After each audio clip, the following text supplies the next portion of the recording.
So let's start today's class. What we have completed yesterday? Vowel diversions.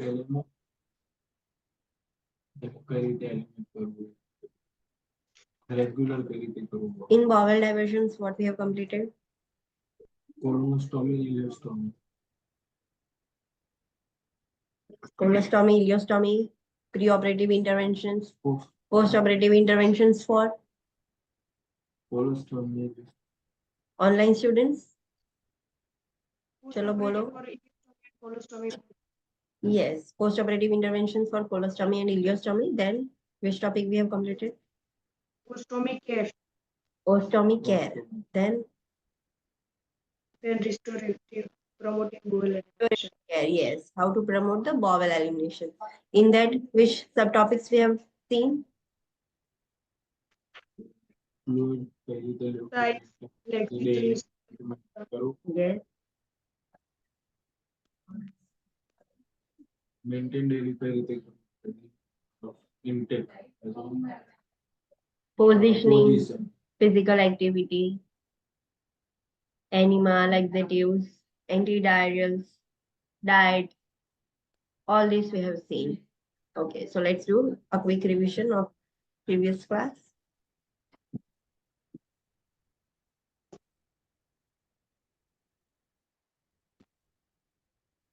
So we have completed bowel diversions, and in bowel diversions we have started the topic ostomy. What is ostomy? Surgical part. Yeah, and care करवा. Ostomy means any temporary or permanent opening that we are creating through surgery. We are creating an opening on the abdomen for the intestinal contents, and the opening can be temporary or permanent through the surgery. That is called as ostomy. Depending on the position, the ostomies are classified as Ileostomy, colostomy. colostomy. Online students, depending on their position, ostomies are classified as Ileostomy and colostomy. yes, ileostomy and colostomy. Ileostomy is located at Ileum. online students. Ileum. We are creating an opening directly through the ileum. हम ileum को ही directly abdominal cavity पर एक opening create कर रहे हैं. Colostomy is opening Colon. colon, that is Colostomy. large intestine. Yes, colon means large intestine. What is the red important point? Yes, color of the stoma is very important. By the color, we can identify whether there is a problem or the stoma is normal. So, what is the normal color? And red. Yes, red and moist pink. These are the normal colors, which indicates good vascularity, good blood supply to the stomach. Which are the abnormal colors of stomach? Purple, black, bluish. Purple, bluish, black, cyanos. All this color indicates Necrosis. necrosis. The blood circulation has compromised. Stoma तक अच्छे से blood, oxygenated blood supply नहीं पहुंच रहा है. Then another color is Pale. pale pink, not pink. Pink is good, but the pink color is little bit pale. थोड़ा pale हो गया है. So it indicates Low HP and hemoglobin level. yes. Why there is low HP and low hematocrit? For the bleeding. Yes, due to blood loss. Yes. So these are the normal and abnormal color of the stoma. You have to remember. Then we have seen locations of colostomy. So there is ascending colostomy, transverse colostomy. In transverse, there is double barrel colostomy also. Then descending colostomy and sigmoid colostomy. You should know कि what is ascending colostomy, transverse colostomy. वो सब क्या है आपको पता होना चाहिए. Then pre-operative interventions देखे थे. Pre-operative interventions में आप क्या करोगे?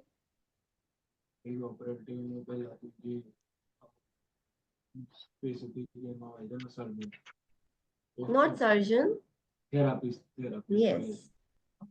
Enterostomal. Enterostomal therapist को आप consult करोगे. For what reason? कई जगह पर आप प्लेस करोगे, कई जगह पर स्टोमा करोगे. Online students. For placement of stoma. Yes.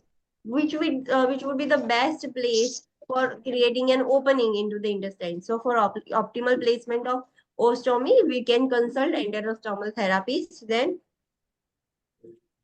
diet को रिसीव कर देवन पहला बॉयल Drug bowel preparation and laxative enemas. Antibiotic तो एंटीसेप्टिक पर करी this is very important for colostomy. Other preoperative interventions are there that is generalized for all surgeries, but ये आपको colostomy में ध्यान रखना है. Bowel preparation is must. वो किससे करोगे? Laxative enema किससे करोगे आप? लैक्सेटिव की प्रिस्क्राइब करवा नहीं The prescribed one. हाँ, जो प्रिस्क्राइब किया है वो करना. It is not like that कि we have to prepare the bowel with laxatives और एनिमा. जो भी डॉक्टर ने प्रिस्क्राइब किया है उससे बॉवल प्रिपरेशंस करोगे. डाइट के रिलेटेड ध्यान रखोगे कि सर्जरी से पहले अगर डाइट देना है तो कौन सा देना है और कब से एनबीएम करना है, एनपीओ करना है. तो ये सब आप ध्यान रखोगे. इंटेस्टिनल एंटीसेप्टिक्स जो ऊपर से ही हम सर्जिकल साइड प्रिपरेशन करते हैं वो भी करना है. एंटीबायोटिक्स भी देना है to prevent the risk of infection. Then post operative care क्या दोगे फॉर कोलोस्टोमी? कोलोस्टोमी पहले तो स्टोमा चेक करते हो होने क्रॉस हो जाता है यस. पेट्रोलियम जेल ने बदल के दोनों तरह irrigation. Just a minute. When we have to provide care, नहीं अप्लाई करवानो एनर्जी no. मिसअंडरस्टैंडिंग हुई है. अगर आप पेशेंट को लेने गए हो ओटी में and there is no any pouch applied to the stoma, then क्या करोगे? आप स्टोमा ओपन रखोगे. नहीं पहले पेट्रोलियम जेल तो मॉइस्ट ऑयल कौन पहले ना पेलो ड्राई हुआ online students, If stoma is not there, the petroleum jelly gauze usually placed over the stoma to keep Yes. it Cover moist. with a dry sterile gauze. हाँ. And whenever there is evisceration, you have to cover with Dry sterile. Dry sterile. wet sterile dressing, No, sorry, Okay. wet sterile. not dry. When we are covering the stoma, we have to cover with dry sterile dressing. Whenever there is evisceration, we have to cover with wet sterile dressing. Okay. So and as soon as possible we have to apply the pouch. Normally जब भी वो OT से निकलेगा pouch होगा ही वहां पर. But if it is not there, you have to cover that stoma. और कैसे cover करना है ये आपको पता होना चाहिए. You have to first you will apply the petroleum jelly कि वो moist रहे, dry out ना हो जाए. एंड उसके ऊपर गीला नहीं लगाओगे, आप ड्राई ड्रेसिंग करोगे. देन पाउच सिस्टम आप मॉनिटर करोगे कि अगर है तो प्रॉपर फीट में है, लीकेज तो नहीं हो रहा है. एंड कब एम्प्टी करना है? 1/3 full है देना. एम्प्टी कर देना है. अगर ज्यादा फुल हो जाएगी तो वो उससे वेट से ही निकल जाएगी. We have to monitor the size of stoma, whether there is the unusual bleeding, color changes, necrotic tissues, वो सब आपको मॉनिटर करना है. We have also seen the abnormal and normal colors. फिर आप क्या करोगे? नॉर्मल पोस्ट ऑपरेटिव स्टूल कैसा होगा? Initially in a liquid form. Yes. Then later on कैसा होगा? Online students,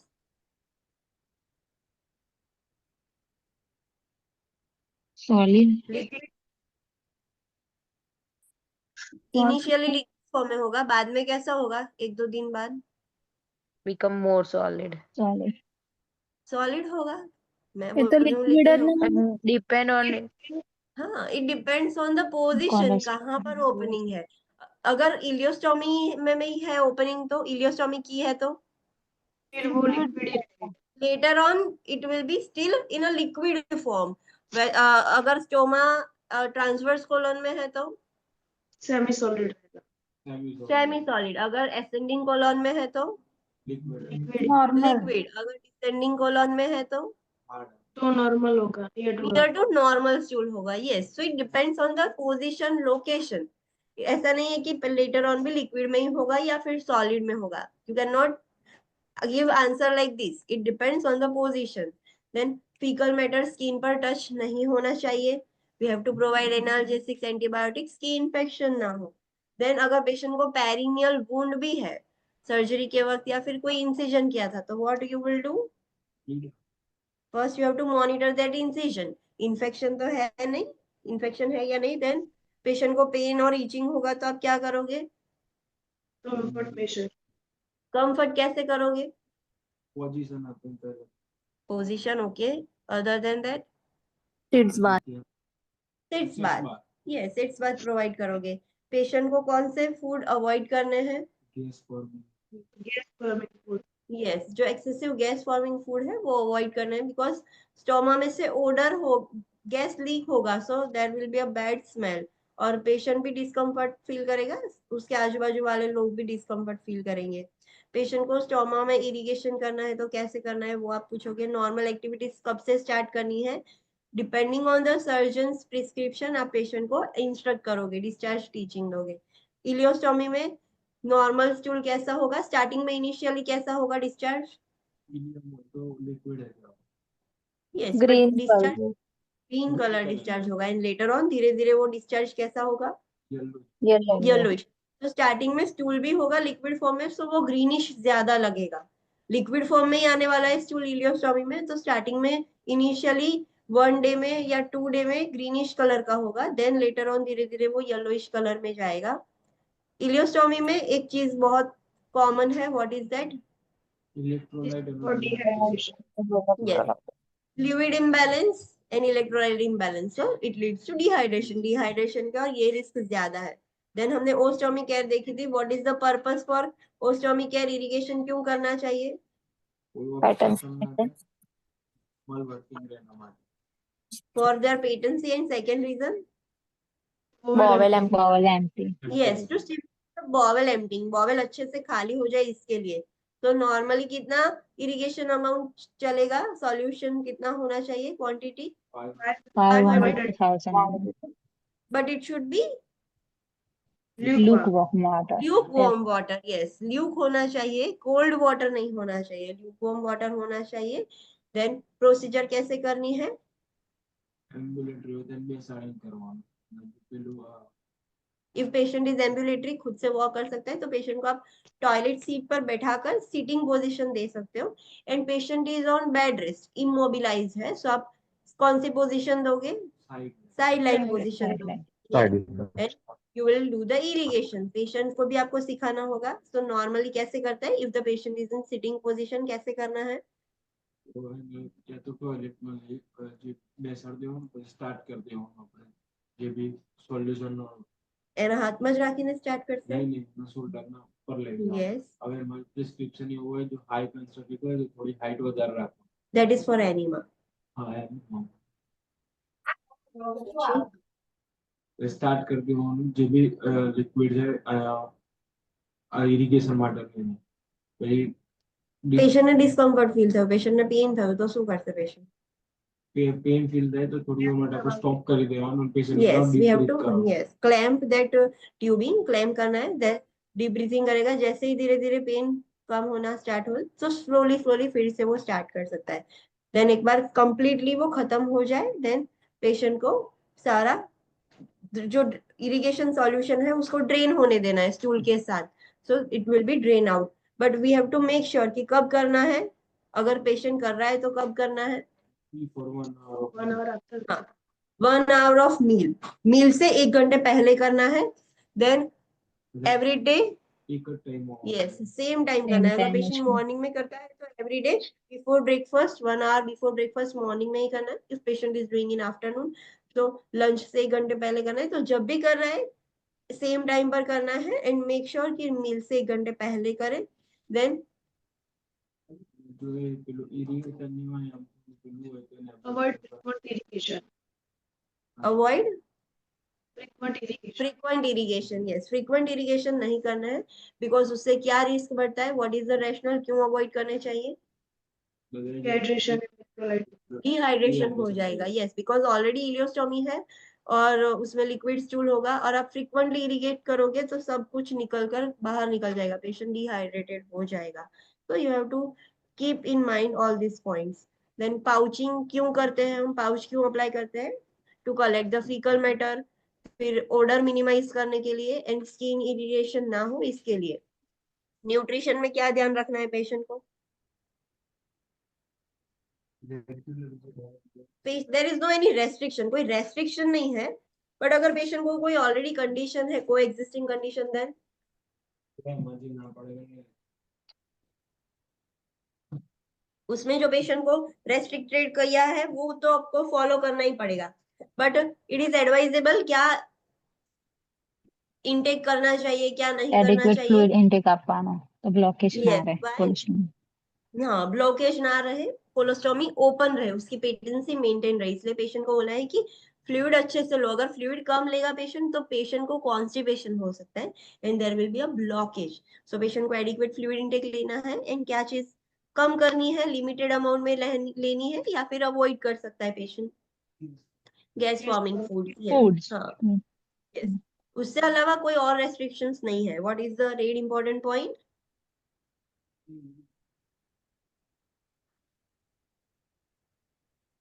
risk in ileostomy. Yes, fluid volume disturbances, electrolyte imbalance, dehydration, these are the risks. So you have to closely monitor these patients. अगर आपके पास कोई patient आया है ileostomy का, तो उसको डिहाइड्रेशन का रिस्क ज्यादा है, वो आपको ध्यान में रखना है। फॉर एग्जांपल कोई सिलेटिव ग्लैंड्स ओपियोइड्स वाला है तो उसको आपको पता है कि उसको फॉल इंजरी का रिस्क ज्यादा है। तो जिस पेशेंट को जिसका रिस्क ज्यादा है वो आपको पहले से उसकी वो सेफ्टी मेंटेन करनी है कि जिसका रिस्क है वो ना हो जाए। देन रिस्टोरेटिव केयर हमने देखी थी, फर्स्ट हमने बॉवेल ट्रेनिंग देखी थी। बॉवेल ट्रेनिंग क्यों देते हैं हम? To manage constipation in frequent bowel elimination. So bowel incontinence हो गया हो या कॉन्स्टिपेशन हो गया, सो हम बॉवेल ट्रेनिंग देके वो कंट्रोल कर सकते हैं। सो अच्छे से डेफिकेशन हो जाए उसके लिए हमें मेजर्स लेने होंगे। कौन से मेजर्स ले सकते हो आप? Yes, daily consistent time maintain करना है। Then hot drink, Hot drink. Privacy, yes, unhurried manner में आपको टॉयलेटिंग देना है। देन यस, एक्सरसाइज होने से अच्छे से एम्बुलेशन हो जाएगा तो निकल जाएगा। पोजीशन, अगर टॉयलेट पर है, टॉयलेट सीट पर, तो पोजीशन कैसे दोगे आप पेशेंट को? Lean forward. पेशेंट को बोलना है कि थोड़ा लीन फॉरवर्ड होना है। और दूसरी पोजीशन क्या है? नीचे टेबल के ऊपर मुक्की डालो। Yes, yes, we can provide कोई कुछ भी हाइट वाला टेबल है या छोटा स्टूल है, कुछ भी हम दे सकते हैं जिससे लेग्स एलिवेट हो एंड अच्छे से जो रेक्टम है उसके स्पिंचर्स ओपन हो जाए और अच्छे से डेफिकेशन हो जाए। So you have to provide all this bowel training. Then food and fluid intake में क्या हमने देखा था? अगर पेशेंट को डायरिया है तो क्या करोगे? फाइबर रिच डाइट दोगे।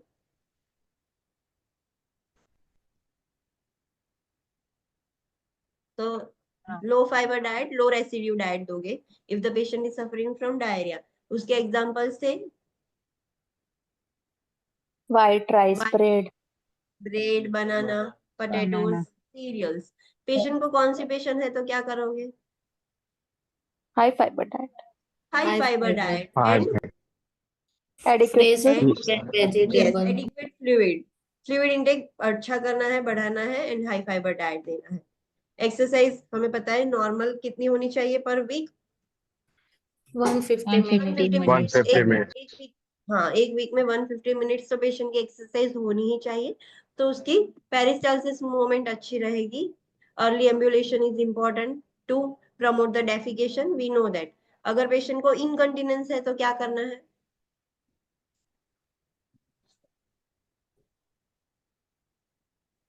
देयर इज कलेक्शन डिवाइसेस, हम इंटरनल और एक्सटर्नल डिवाइसेस यूज कर सकते हैं if the patient is having incontinence. But what is the main problem if patient is suffering from incontinence? Diarrhoea की वजह से या फिर बॉवेल इनकंटिनेंस है, कुछ भी है, पेशेंट फ्रीक्वेंटली स्टूल पास कर रहा है, so what is the main risk? Dehydration. Skin dehydration तो होगा but skin irritation, dehydration is also a risk. Good thing, patient को अगर बॉवेल इनकंटिनेंस है, डायरिया है, तो डिहाइड्रेशन तो होगा। अलोंग विद दैट फ्रीक्वेंट वो स्किन इरिटेट हो जाएगी। So it is our duty, we have to maintain the skin integrity. Patient को कभी भी इनकॉन्टिनेंस हो तो हमें स्किन इंटेग्रिटी हमें मेंटेन करनी होगी। Then we have seen about laxatives. Laxatives हम क्यों देते हैं? To promote the defecation. Constipated हो गया है पेशेंट तो हम उसको निकालने के लिए लेक्सेटिव्स देते हैं, but we have to make sure laxatives, yes, we cannot use laxatives for long term, otherwise तब body will become resistant, patient को फिर लैक्सेटिव की कोई असर ही नहीं होगी। There is the decrease sensory perception for bowel elimination, patient फिर बॉवेल एलिमिनेशन कर ही नहीं पाएगा खुद से कभी भी, ऐसे बॉडी उसकी ऐसी हो जाएगी। सो मेक श्योर कि पेशेंट लैक्सेटिव्स पर डिपेंडेंट ना हो जाए। देन एंटी डायरियल्स हमने देखा था, एंटी डायरियल्स क्या करेगा? Decrease muscle tone. Muscle tone decrease करेगा, पेरिस्टालसिस डिक्रीज करेगा, उससे क्या होगा, जो बॉवेल एलिमिनेशन फ्रीक्वेंटली हो रहा है वो स्लो डाउन हो जाएगा। So depending on the cause, किससे हुआ है diarrhoea, we choose the treatment, कि जो भी रीजन है, जो भी कॉज है, वो हमें कॉज एलिमिनेट करना होगा। देन एनिमा के बारे में हमने पढ़ा था। एनिमा कौन से टाइप्स के होते हैं? That is called as High, cleansing no, enema. Cleansing enemas में अलग अलग टाइप्स है, हमने कौन से थे? जो मेनली क्लीन करने के लिए होता है कोलन। सो कौन से देखे थे हमने? 3 देखे थे। Cleansing Normal, enema, normal saline, substitute animal, Hypertonic. Soap suds and hypertonic hypertonic saline. saline. यस, hypertonic saline enemas. Normal saline is good. Good, because उससे कोई भी फ्लूइड शिफ्ट नहीं होगा, वो आइसोटोनिक है बॉडी से, सो जब भी दोगे इजीली क्लीन हो जाएगा। So that is most preferable type of enema. फिर सोपसर्ट कैसे वर्क करता है? Irritate करे, that's why peristalsis movement. Yes, वो इंटेस्टाइन में इरिटेशन क्रिएट करता है, और इरिटेशन की वजह से पेरिस्टालसिस स्टार्ट हो जाता है। एंड हाइपरटोनिक सॉल्यूशन कैसे वर्क करेगा hypertonic enema?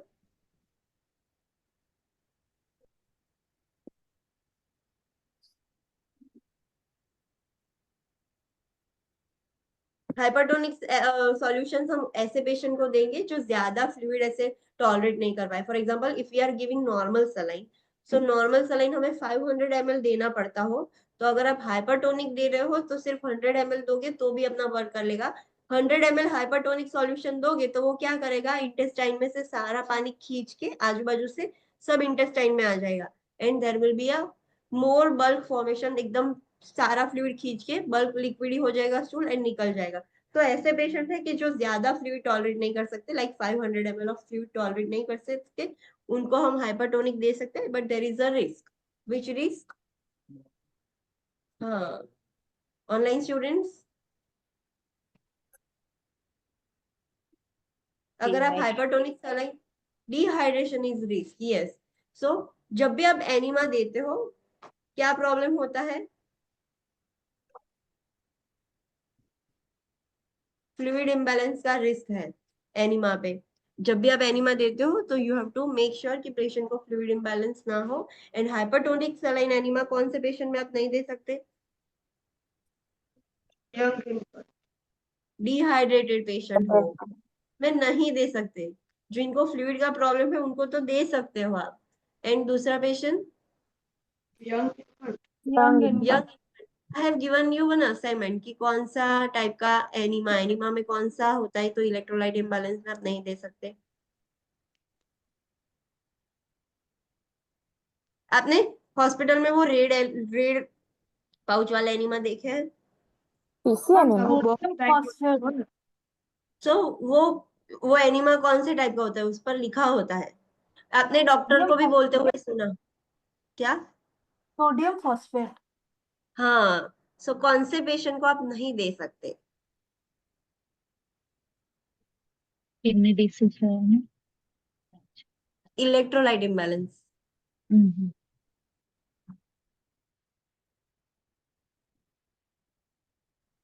An electrolyte imbalance, which electrolyte imbalance patient we cannot give this specific enema? Hyponatremia. Okay, hypernatremia, yes. And another hyperphosphataemia, phosphate वाला है Phosphatemia. इसलिए, यस। हाँ, पर सारे इलेक्ट्रोलाइट इम्बैलेंस में हमें ध्यान रखना है। अगर पेशेंट को फॉर एग्जांपल आप सोडियम फॉस्फेट वाला एनिमा देते हो, फॉस्फेट हाइपरफॉस्फेटेमिया में आप दोगे तो पेशेंट को और रिस्क हो जाएगा हाइपरफॉस्फेटेमिया का। But phosphorus and which electrolyte is opposite to each other? Calcium. Calcium. Calcium. हाँ, सो फॉस्फेट वाला ज्यादा दोगे तो कैल्शियम पर क्या इफेक्ट होगी? कम हो जाएगा. Decrease. डिक्रीज हो जाएगा। तो अगर पेशेंट को हाइपोकैल्सेमिया है तो भी आप ये दे पाओगे? No. No, we can not give. So this are interlink, but आपको मेन ये याद रखना है कि फॉस्फेट जो एनिमा होता है वो सोडियम फॉस्फेट वाला होता है, तो हाइपर फॉस्फेटेमिया वाले पेशेंट को तो आप नहीं ही दे सकते। देन मैंने दूसरा भी क्वेश्चन पूछा था, क्या था? डायरिया एंड कॉन्स्टिपेशन ऑल्टरनेटिवली कौन से डिजीज कंडीशन में देखने को मिलेगा?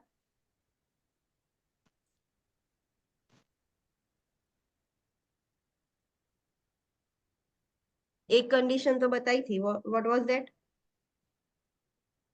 Irritable bowels. Irritable bowel syndrome. Irritable bowel syndrome. And दूसरी भी कंडीशन है जिसमें समटाइम्स ऐसा होता है, डायरिया एंड कॉन्स्टिपेशन ऑल्टरनेटिवली देखने को मिल सकता है।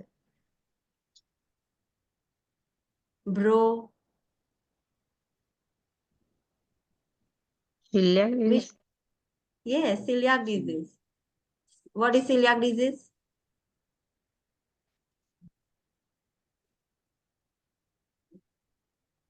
What is celiac disease? Gluten free diet. नहीं. We are providing gluten free diet, but what is celiac disease? Patient is constipation અને ડાયરિયાના એપિસોડ મતલબ આવતા ને એમાં કોન્સ્ટિપેશન ના વધારે આવે. हाँ, but patient is sensitive to એટલે gluten ખાય તો immunity એની हाँ કરે. हाँ, so patient is sensitive to gluten and patient जब भी ऐसे कांटेक्ट में आ जाएगा तो ऐसा हो सकता है कि पेशेंट कॉन्स्टिपेटेड भी हो सकता है, पेशेंट में feel diarrhoea also. Okay, so पुराना भूल नहीं जाना है, you have to remember all this points. ये भूल नहीं जाना है। જેમ જેમ આગળ જઈએ છે એમ પાછળનું પછી ભૂસાતું જાય એવું ના ચાલે, બધું યાદ રાખવાનું છે। Then another tap water enema हमने देखा था। Tap water enema is also good enema because there is no any risk of Fluid shifting. fluid shift। हाँ, बट एक चीज, एक प्रॉब्लम हो सकता है, अगर पेशेंट ज्यादा कर लेगा तो क्या प्रॉब्लम होगा? हाँ, जो वो फ्लूइड है वो बॉडी में एब्जॉर्ब होगा, तो it can lead to Fertility overload. हाइपोनेट्रेमिया Fluid and overload. Fluid overload. Yes, fluid overload हो जाएगा। सो मैक्सिमम कितना कर सकता है पेशेंट? टेप वाटर एनिमा कितना ले सकता है? 3 more than no more than 3। Yes, 3 से ज्यादा बार नहीं कर सकता है। Then another is oil type enema. So उसमें क्या करता है वो टाइप का एनिमा, कैसे वर्क करेगा? lubricate. यस, वो स्टूल पर ऐसे ल्यूब्रिकेशन क्रिएट कर देगा, ऑयलिंग जैसा क्रिएट कर देगा, but it take more time, hours के लिए अंदर रखना पड़ता है, देन वो अच्छे से स्टूल बाहर निकाल पाएगा। देन हमने एनिमा एडमिनिस्ट्रेशन कैसे करना है वो देखा था। पहले एनिमा देने से पहले आपको क्या चीजें करनी चाहिए? पहले तो फर्स्ट प्रिस्क्रिप्शन रिव्यू करना होगा, कौन से टाइप का एनिमा डॉक्टर ने बोला है। डॉक्टर ने बोला था हाइपरटोनिक, आपने दे दिया है तो it will create problem. So you have to review the prescription, कौन से टाइप का एनिमा है, क्यों देना है, what is the reason. We have to all notify all these things, we have to review all these things, then we have to do Assessment. assessment, bowel and abdominal assessment करना है। then Explain the search line. explain the procedure। yes, but वो procedure start करते वक्त आपका क्या work है? Allergies assess करनी है, And hygiene. Bowel Hygiene. Distension है या नहीं, बॉवेल साउंड्स ऑस्कल्टेट करने हैं। So you have to do all this thing, then you have to start the procedure. Procedure start करते वक्त now you will explain the procedure to the patient कि I am going to do this, you will feel little bit of discomfort and आपको सब explain करना है, क्यों कर रहे हो वो भी एक्सप्लेन करना है। Then you will do hand hygiene, patient को अच्छे से पोजीशन दे देनी है। कौन सी पोजीशन दोगे? Left lateral. Left hand side में. Left lateral. और another thing is also important, left lateral सिर्फ दोगे तो चलेगा? वो एनिमा बाहर नहीं निकल जाएगा। In this we are studying कि लेफ्ट लेटरल देना है, but use your common sense, you have to also give along another position along with left lateral position।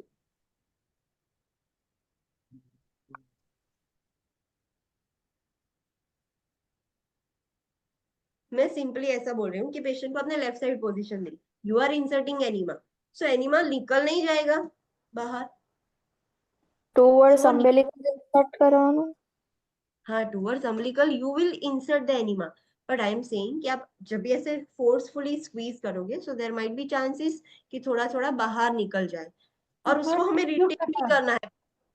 Tissue sorry, paper, tissue paper भी है तो टिश्यू पेपर होगा, yes, but आपने enema दे दिया। मेरी क्वेश्चन सुन लो। Now you have to retain that enema for 5 to 10 minutes। आप निकाल दोगे तो सारा तुरंत ही बाहर निकल जाएगा, तो रिटेन करने के लिए आप क्या करोगे, कौन से पोजीशन दोगे?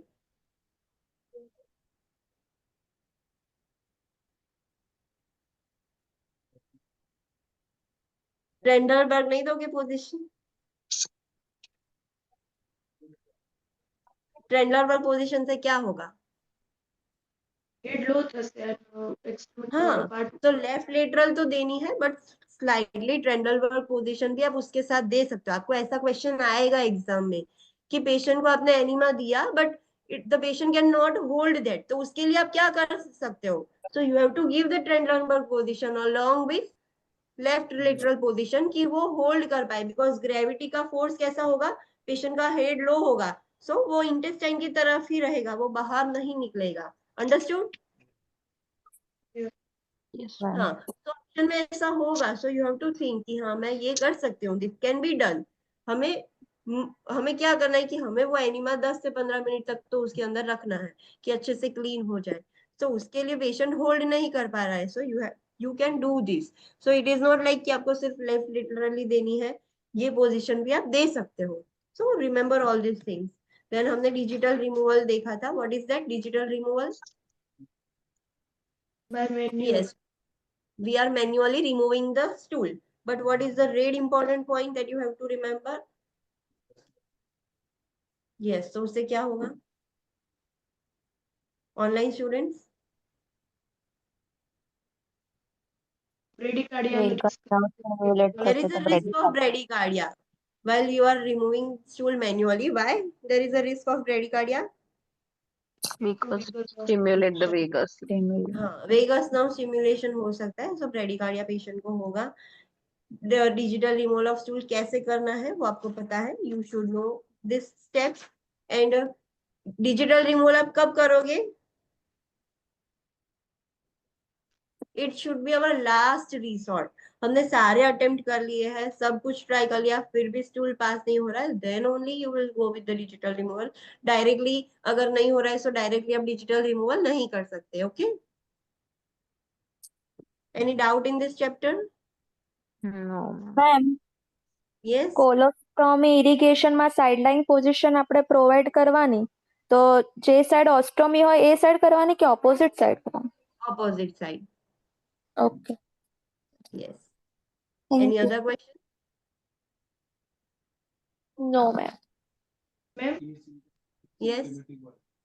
આજે આપણે કહીએ છીએ કે અર્લી એમ્બ્યુલેશન કરાવી દેવાનું પેશન્ટને,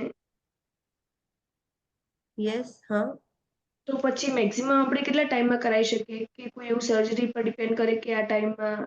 it depends on the prescription.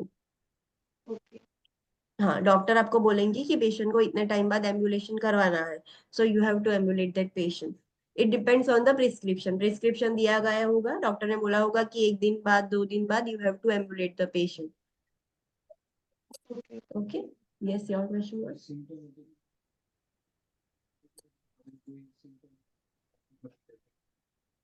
हाँ, there are symptoms, but એમના symptoms અલગ હોય છે। કયા symptoms દેખાય? ઓલ્ડ એજ પર્સન ને યુટીઆઈ થાય તો? हाँ, हाँ, so એટલે તો it is so difficult to diagnose the UTI in older people. That's why it is mentioned in red point, because એમના એ બધા symptoms regular જ છે. So it is so difficult to identify UTI in older people, because એમને જે regular symptoms હોય છે તો sometimes show જ નથી થતા, આ બધા અલગ અલગ symptoms show થાય છે. તો you have to strictly monitor, because એમને UTI થવાનું risk બી છે due to their age, અને એમાં symptoms બી અલગથી show નથી થતા easily. ફીવર બી sometimes ના હોય તો તમને આઈડેન્ટિફાય જ ના થાય, તો એટલા માટે એ બહુ જ ખાસ મોનિટર કરવાનું કે તમને આવા સિમ્ટમ્સ દેખાય છે તો પહેલા એક વખત વિચારવાનું કે there might be chances of UTI. તમારી યુટીઆઈ રૂલ આઉટ કરી દેવાનું, તો કન્ફર્મ થઈ જાય તો યુટીઆઈ જ છે। અગર યુટીઆઈ ના હોય તો મેન્ટલ સ્ટેટસ ઓલ્ટર કઈ કન્ડિશનમાં થઈ શકે છે? If there is no UTI but પેશન્ટનું મેન્ટલ સ્ટેટસ ઓલ્ટર થઈ ગયું છે, so in which electrolyte imbalance the mental status get altered? Hyponatraemia. Hyponatraemia, yes. So એ તમારે રૂલ આઉટ કરવાનું. Any other questions? No ma'am. Sorry. Conduit હોય છે urine diversion આપેલો હોય તો એ પેલા સ્કૂલમાં બી થઈ જાય કઈ કોન્ડ્યુટ હોય છે કારણ કે એટલું પેલા પાર્ટમાં કરવામાં આવે તેમાં એવું એમ સીધું પૂછ્યું કે આ બંનેમાં કઈ થઈ શકે તેમાં કોન્ડ્યુટ ઠીક કરી I don't get your question. Diversion કરીએ છીએ આપણે જેમ યુરિનરી અને પેલા આપણે સ્ટૂલ માટે યુરિનરીમાં બધું જોયું તો કોન્ડ્યુટ. હા, સો વોટ ઇઝ કોન્ડ્યુટ? એમાં શું કરવામાં આવે? જે યુરેથ્રા હોય છે એ જે લાર્જ યુરેટર્સ. યુરેટર્સ લાર્જ સ્ટાઇલમાં ઓપન કરીને એનું બહાર સ્ટોમા ક્રિએટ કરે. હા, તો એ જ વસ્તુ હોય પેલા બોવેલમાં કરવાનું તો એ ત્યાં જઈને સિગ્મોઇડ પાર્ટ હોય ત્યાં બધું કરેલું હોય. હા, કોલોન એનું કરેલું હોય તો એ કરી શકાય પ્રોસિજર.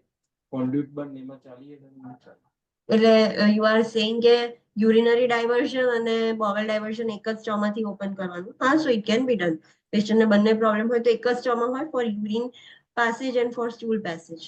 આપણે એક જ ઓપનિંગથી કરી શકીએ છીએ. બટ પેશન્ટને ખાલી યુરિનનો પ્રોબ્લેમ છે તો યુરિનરી સ્ટોમા, પેશન્ટને ખાલી બોવેલનો પ્રોબ્લેમ છે તો ખાલી ઓસ્ટોમી બોવેલ સ્ટોમા કરવાનું હોય. બટ બંને પ્રોબ્લેમ છે, બંનેમાં ઇશ્યુઝ છે તો બંનેનું એક સિંગલ ઓપનિંગ જે આપણે કોન્ડ્યુટ્સ કરતા હતા એ બંનેના ઓપનિંગ માટે થઈ ગયું. એક સ્ટૂલ બી ત્યાંથી જ નીકળશે ને યુરિન પણ ત્યાંથી જ નીકળશે.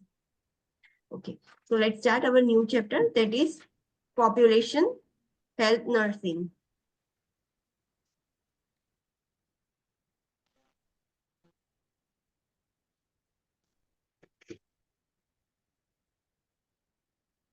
Okay, so this is the last chapter of F1. Although it is the first chapter, but we are studying it at last. So population health nursing. In this chapter, the priority concepts are caregiving and health disparities. What is disparities? What is health disparity? उसका मतलब क्या होगा? Why we are studying this chapter? Population health nursing हम क्यों पढ़ रहे हैं? Why it is important to study different population? કેમ કે જ્યારે આપણે નર્સિંગ કેર પ્રોવાઈડ કરીએ તો ડિફરન્ટ ટાઈપના પીપલ આવે તો એમની જોડે ડિફરન્ટ બધા કસ્ટમ્સ હોય, એમના નોર્મ્સ અલગ હોય, એમની લેંગ્વેજીસ અલગ હોય તો આપણે કેવી રીતે એમની જોડે એડજસ્ટ થવાનું. Yes. अगर આપણે एडजस्ट नहीं થઈએ, if we don't get adjusted to such types of patient जिसका कल्चर अलग है, कस्टम्स, रिचुअल्स, स्पिरिचुअल, रिलीजियस सब कुछ अलग है, सो अगर आप उसके अकॉर्डिंग केयर नहीं दोगे सो it will create health disparities. So what is health disparity? असमानता बोलते हैं ना हम कि पेशेंट के साथ असमानता होगी. ये पेशेंट के आप अलग से ट्रीट करोगे और उसी पेशेंट को सेम टाइप से आप ट्रीट नहीं कर सकते. अगर सेम टाइप से आप ट्रीट करोगे so there will be dissimilarities in those patients. So we have to make sure कि health disparities ना हो, असमानता ना हो when you are giving care to the patient. So the priority concepts are caregiving. We have to give care to different types of population and we have to make sure कि health disparities ना हो. So caregiving and health disparities are so important priority concepts of this chapter. Understood? Yes. Yes. So let's start this chapter. This is theoretical chapter, so it may be possible that you get bored, but still we have to study. Exam में questions आ सकते हैं for different types of population कि ये population है, आपको सिर्फ पता होना चाहिए कि ये पॉपुलेशन में ये रूल्स फॉलो हो रहे हैं, ये पॉपुलेशन में ये रूल्स फॉलो हो रहे हैं. आपको उनके कस्टम्स और वो पता होगा तो आप उनको अच्छे से केयर कर पाओगे. So you have to remember this. So let's start with population groups. For this chapter, based on the literature, the author has identified certain population groups most commonly cared for in the healthcare environment that requires nursing special attention, special care, and sensitivity regarding their healthcare needs to ensure their needs are met. Population group, ये जो author है जिसने book लिखी है उसने identify किया है कि देयर आर सर्टेन पॉपुलेशन ऐसी है जो कॉमनली हॉस्पिटल्स में आती है, हेल्थ केयर एनवायरनमेंट में केयर लेने के लिए आते हैं. सो ऐसी पॉपुलेशंस को आपको खुद अच्छा ध्यान से अटेंशन देना होगा, बिकॉज उनमें कल्चरल डिफरेंसेस है, रिलीजियस डिफरेंसेस है, स्पिरिचुअल डिफरेंसेस है। सो उनको आपको स्पेशल अटेंशन देना होगा, स्पेशल केयर देनी होगी। And there are sensitivity. Sensitivity means वो लोग बोलेंगे कि हम ये फॉलो नहीं करते। आप फॉर एग्जाम्पल, हम ब्लड प्रोडक्ट्स नहीं लेते, हम एनाल्जेसिक्स नहीं लेंगे। So there are different sensitivities. तो आपको वो उनकी सेंसिटिविटी ध्यान में रख के उनको केयर देनी है। और वो भी ध्यान रखना है कि उनकी जो भी हेल्थ केयर नीड्स है वो फुलफिल हो, their needs should be met. So let's start with the health care disparities. So जो भी डिसिमिलरिटीज होती है जो फेस करते हैं वो लोग, उसके बारे में पढ़ना है। So health care disparities are differences. जो भी डिसिमिलरिटीज है वो in the health care offer to different group of people. जो डिफरेंट ग्रुप ऑफ पीपल है जो एक्सपीरियंस करते हैं, डिफरेंसेस एक्सपीरियंस करते हैं, this is called as health care disparities. some of the vulnerable groups that are at risk for healthcare disparities includes the minority groups. Yes, जो minority groups है उनमें ज्यादा रिस्क है हेल्थ केयर डिफरेंसेस एक्सपीरियंस करने का। जो भी country है वो कंट्री के लोग मेजोरिटी के कहलाएंगे, बाकी लोग माइनॉरिटी कहलाते हैं। सो वो माइनॉरिटी ग्रुप्स है जो कम पॉपुलेशन में है, उनको हेल्थ केयर डिफरेंसेस ज्यादा फेस करना पड़ता है। हु आर अंडर अनइंश्योर्ड, अभी ऐसे पेशेंट की जिनके पास इंश्योरेंस ही नहीं है, तो ऐसे पेशेंट को भी हेल्थ डिस्पैरिटीज फेस करनी पड़ेगी, डिफरेंसेस फेस करने पड़ेंगे। Those who live in poverty and who are homeless. आपने नॉर्मल ही देखा होगा, इंडिया में भी आपने देखा होगा कि जो पर्सन रिच है एंड जो पर्सन पुअर है, तो there is dissimilarities in treatment of this two persons. Yes. आपने देखा है? यस, होता है। पुअर लोगों को अच्छे से केयर नहीं मिलती, क्यों? Because they are poor. So we have to make sure कि हम हेल्थ केयर डिस्पैरिटीज ना करें। Depending on their situation, their financial need, their culture, हमें अच्छे से केयर देनी है। So that's why we are studying this chapter की जो माइनॉरिटी ग्रुप वाले पीपल है उनमें ज्यादा होता है हेल्थ केयर डिस्पैरिटीज। जो अनइंश्योर्ड है, मैडम, जिनके पास, यस, ફોરેન માં તો હેલ્થ ફેસિલિટી બધી ફ્રી હોય ને हाँ, बट उसके लिए બધાના માટે? इंश्योरेंस होना चाहिए। ઓકે, हेल्थ इंश्योरेंस होता है सबके पास। अगर हेल्थ इंश्योरेंस नहीं है, so there will be no free treatment. Okay, in every individual has the health insurance, उसके पास हेल्थ इंश्योरेंस होगा। बट अगर वो पर्सन होमलेस है और वैसा है, तो उसके पास हेल्थ इंश्योरेंस कहाँ से होगा? The person will be uninsured. So uninsured person के साथ हेल्थ डिस्पैरिटीज हो सकती है। So we have to make sure कि उनके साथ भी ना हो। Those who live in poverty और those who are homeless, those with chronic health problems and disabilities, जिनको बहुत क्रोनिक हेल्थ प्रॉब्लम है, जिनको कोई डिसेबिलिटी है, वो भी ज्यादा फेस करते हैं। इमिग्रेंट्स मीन्स, यस, जो जो स्टूडेंट्स जाते हैं, that they are called as immigrants. तो जो इमिग्रेंट्स होते हैं उनके पास हो सकता है कि शायद हेल्थ इंश्योरेंस ना हो, या फिर कुछ भी प्रॉब्लम की वजह से उनमें हेल्थ डिस्पैरिटीज उन्हें फेस करनी पड़ती है। Refugees means, what is refugee? શરણાર્થીઓ જેમણે શરણ માંગી શેલ્ટર માંગ્યું છે. Sorry, you are not clear. શરણાર્થીઓ જેમણે શેલ્ટર માંગ્યું છે.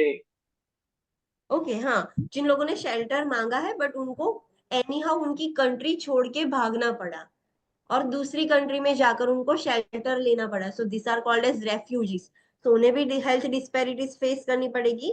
Those with limited English proficiency, जिन लोगों को इंग्लिश नहीं आता ऐसी कंट्रीज में, वो लोग हॉस्पिटल में जाएंगे, उनको कुछ क्या ट्रीटमेंट है, क्या प्रॉब्लम है, वो बोल ही नहीं पाएंगे। सो वो क्या करेंगे? हॉस्पिटल जाना ही अवॉइड करेंगे। सो उनमें भी हेल्थ डिस्पैरिटीज देखने को मिलेगी।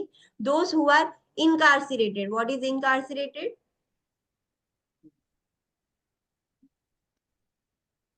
Incarcerated means, prisoner. yes, prisoners, जो ऑलरेडी कैद है। सो इन लोगों में भी हेल्थ डिस्पैरिटीज उन्हें भी फेस करनी पड़ती है। And the members of LGBTQIA group. So what is LGBTQ group? So lesbian, gay, bisexual, transgender, queer, intersex, asexual community. So this are the examples. ये सारे वल्नरेबल ग्रुप्स है। इन इन लोगों को हेल्थ डिस्पैरिटीज ज्यादा फेस करनी पड़ती है। सो इट इज अवर रिस्पॉन्सिबिलिटी कि इनमें कोई भी आप हेल्थ केयर डिस्पैरिटीज ना करो और उन्हें भी उनकी जो रिक्वायरमेंट है, उनकी नीड है, वो आपको फुलफिल करनी है। vulnerable group experience greater risk factors और lack of necessary access to care. ये सारे vulnerable groups है, उनमें ज्यादा risk factor है. जो अच्छे से रीच है, जिनके पास इंश्योरेंस है, उनको तो कोई प्रॉब्लम ही नहीं है. बट जो प्रॉब्लम है, जिनको बीमारी ज्यादा होती है, रिस्क ज्यादा होते हैं, तो दिस आर द ग्रुप्स जिनको रिस्क फैक्टर भी ज्यादा है.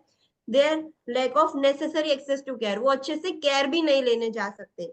And increase morbidity and mortality as compared with the general population. ये जो वल्नरेबल ग्रुप्स है, उनमें मॉर्बिडिटी एंड मोर्टालिटी रेट भी ज्यादा है कंपेयर टू जनरल पॉपुलेशन, जो अच्छे से हॉस्पिटल भी जाते हैं, उनके पास अच्छे से इंश्योरेंस भी है, सब करवा सकते हैं. तो उनके कंपैरिजन में ये लोग में ये प्रॉब्लम ज्यादा देखने को मिलते हैं. What is morbidity and mortality? What is morbidity? Online student. Morbidity and मृत्यु दर. And mortality means death rate. Death rate. Yes. तो उन लोगों में ये ज्यादा देखने मिलता है. So this is the link के ऊपर सारे वल्नरेबल पॉपुलेशन की हेल्थ केयर इंफॉर्मेशन है. Nurses often care for the clients who are vulnerable and at risk for healthcare disparities. Yes. ऐसा नहीं है कि आपके सामने ऐसे कोई पेशेंट ही नहीं आएंगे. नर्सेस को ऐसा करना पड़ सकता है. आप हॉस्पिटल में हो एंड आपको डायरेक्टली फेस करना पड़े कि आपका जो पेशेंट है वो वल्नरेबल ग्रुप में है. So you have to care for that vulnerable groups, और जिनको हेल्थ केयर डिस्पेरिटीज का रिस्क ज्यादा है, वैसे पेशेंट को कई बार ऐसा हो सकता है कि आपको केयर करना पड़े. So the nurses need to be aware that the healthcare disparities exist and plan and provide care to prevent the disparities. हमें पता होना चाहिए, हमें अवेयर होना चाहिए कि healthcare differences होते ही है, ये लोग फेस करते ही है, कितना भी हम मना कर दे, but it is there. healthcare disparities हर कंट्री में है, but we have to make sure, we have to plan accordingly कि हम हेल्थ डिस्पेरिटीज प्रिवेंट कर सके. हमें डिफरेंसेस नहीं रखना है, हमें सबको एक जैसे करके ट्रीट करना है. We have to follow their culture, वो कैसे ट्रीटमेंट चाहते हैं वो हमें सब ध्यान में रखना है. Nurses also need to be aware of the most prevalent chronic health problems and infectious disease in the United States and their associated risk factors. हाँ, हमें वो भी पता होना चाहिए कि कौन से डिजीज कंडीशन ज्यादा देखने को मिलते हैं in this countries. Like example दिया है कि यूएस कंट्री में कौन से क्रोनिक हेल्थ प्रॉब्लम्स ज्यादा है, कौन से इंफेक्शियस डिजीज ज्यादा देखने को मिलते हैं. फॉर एग्जाम्पल इंडिया में भी हम देखें तो diabetes, hypertension, this are so common, वो तो सब हर एक घर में देखने को मिलेगा. So this are the chronic health problems that are prevalent in India. तो ऐसे कौन से डिजीज कंडीशन है जो यूएस में ज्यादा प्रिवेलेंट है, ऐसे कौन से इंफेक्शियस डिजीज है जो यूएस में ज्यादा देखने को मिलते हैं. So you have to know, you have just knowledge about this एंड उसके रिस्क फैक्टर्स क्या है. This is important because when performing assessment, the nurse need to screen for these health problems and infections and their associated risk factors and to determine necessary protective measures and support services for individual or family. अब क्यों ये जानना आपके लिए important है, वहां पर कौन से chronic health problems है? तो जब भी आप असेसमेंट करोगे तो आप ऐसे क्वेश्चंस पूछोगे. आपने देखा होगा इंडिया में कोई भी पेशेंट हॉस्पिटल में आता है तो पहले 2 क्वेश्चन क्या पूछते हैं? Do you have diabetes, do you have hypertension. क्यों हम पूछते हैं? बिकॉज वी नो कि ये बहुत कॉमन है इंडिया में. इंडिया के जो फूड इनटेक, जो कंजप्शन, डाइटरी हैबिट्स है, उसकी वजह से ये बहुत कॉमन है. सो अगर आपको पता होगा कि ये हेल्थ प्रॉब्लम्स वो स्पेसिफिक कंट्री में ज्यादा है, सो जब भी आप असेसमेंट करोगे सो वो भी आप स्क्रीन करोगे बिकॉज ऑफ द रिस्क प्रीवेलेंस ज्यादा है, सो उसकी वजह से आप वो भी चेक करोगे. Then the nurse needs to plan appropriate educational strategies and teach about the measures that will either prevent or treat these health problems and infectious disease and connect the client or family with identified support services. फिर आपको पता चल गया कि हाँ patient को ये problem है. सो what is your step now? आपको एजुकेशनल स्ट्रेटजीज देनी होगी, मतलब health care education, health education patient को देना होगा कि क्या आप कर सकते हो कि आपको ये डिजीज ना हो. फॉर एग्जांपल पेशेंट को डायबिटीज नहीं है बट पेशेंट के फैमिली में डायबिटीज है, सो पेशेंट को भी रिस्क है डायबिटीज होने का. सो कैसे पेशेंट प्रिवेंट कर सकता है ऐसे हेल्थ प्रॉब्लम्स, और अगर हो गया है तो कैसे ट्रीट कर सकता है पेशेंट. सो आपको ऐसे हेल्थ केयर एजुकेशन देना होगा and you have to connect the client and family. जो भी सपोर्ट ग्रुप, सपोर्ट सर्विसेज है, ऐसे एनजीओ जो चलाते हैं जो क्रोनिक हेल्थ प्रॉब्लम्स के लिए, सो आपको क्लाइंट और फैमिली को उनका कांटेक्ट करवाना होगा कि you can take help of this support services. So let's see box 5.1 and 5.2 कि कौन से chronic health problems ज्यादा देखने को मिलते हैं and कौन से infectious disease ज्यादा है in US. So the chronic health problems in US and their risk factors are heart diseases बहुत common है in US. कैंसर बहुत ज्यादा देखने को मिलता है, लंग डिजीजेस बहुत ज्यादा है वहां पर, स्ट्रोक के केसेस ज्यादा है, Alzheimer's disease are most common in US and diabetes and kidney disease. This are the chronic problems जो आपको बहुत ज्यादा देखने को मिलेंगे in the US.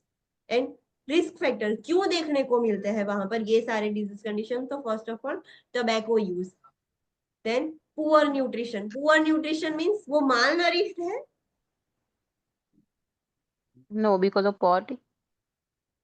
Because of poverty? No. They are not taking nutritious food. वो junk food ज्यादा ले रहे हैं. Yes.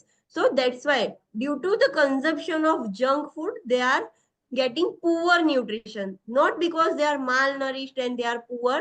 No, because they are consuming more junk food. That's why due to that they are getting poor nutrition.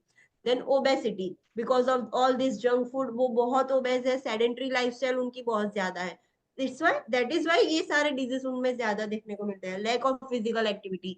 US में sedentary lifestyle बहुत ज्यादा है. Excessive alcohol use. So this are the risk factor जिसकी वजह से ये health chronic जो health problems है वो यूएस में ज्यादा है. What are the common infectious disease in the US? US में कौन सा कॉमन डिजीज देखने को मिलेगा? सो कोविड-19 is everywhere first of all. सो कोविड-19 देखने को मिल सकता है. देन एसटीआई वहां पर बहुत ज्यादा है. Even teenagers got the STI. So STI वहां पर बहुत ज्यादा है. कौन सा STI? Like chlamydia, syphilis, gonorrhoea, genital herpes, HPV, HIV, AIDS. ये सारे एसटीआई वहां पर बहुत ज्यादा देखने को मिलेंगे आपको. Influenza, staphylococcus orris infection, hysteria coli, E coli infection, herpes simplex type 1, type 2 infection, shigellosis. Shigellosis is an intestinal infection, उसमें डायरिया हो जाता है. शिगेला बैक्टीरिया से होता है. Norovirus is also. नोरोवायरस में कौन सा प्रिकॉशन लोगे? Contact enteric. हाँ, सो वो किसका इन्फेक्शन हुआ? कॉन्टैक्ट एंटेरिक है. Enteric word means Enteric. Intestinal Gut. Infection. हाँ, Intestine. गट का. Yes. Salmonella, that is Typhoid, salmonella typhi. yes, salmonella typhi, that is typhoid. उसमें common infectious disease है pneumonia and hepatitis C. These are the common infectious disease जो US में ज्यादा देखने को मिलता है. सो ये आपको पता होना चाहिए कि हाँ पेशेंट को ये बहुत ज्यादा है, तो आप पहले ये रूल आउट करोगे कि देयर माइट बी चांसेस कि पेशेंट को ये हो सकता है. Then next topic, okay, let's take a short break, then we will start next topic, that is nursing assessment.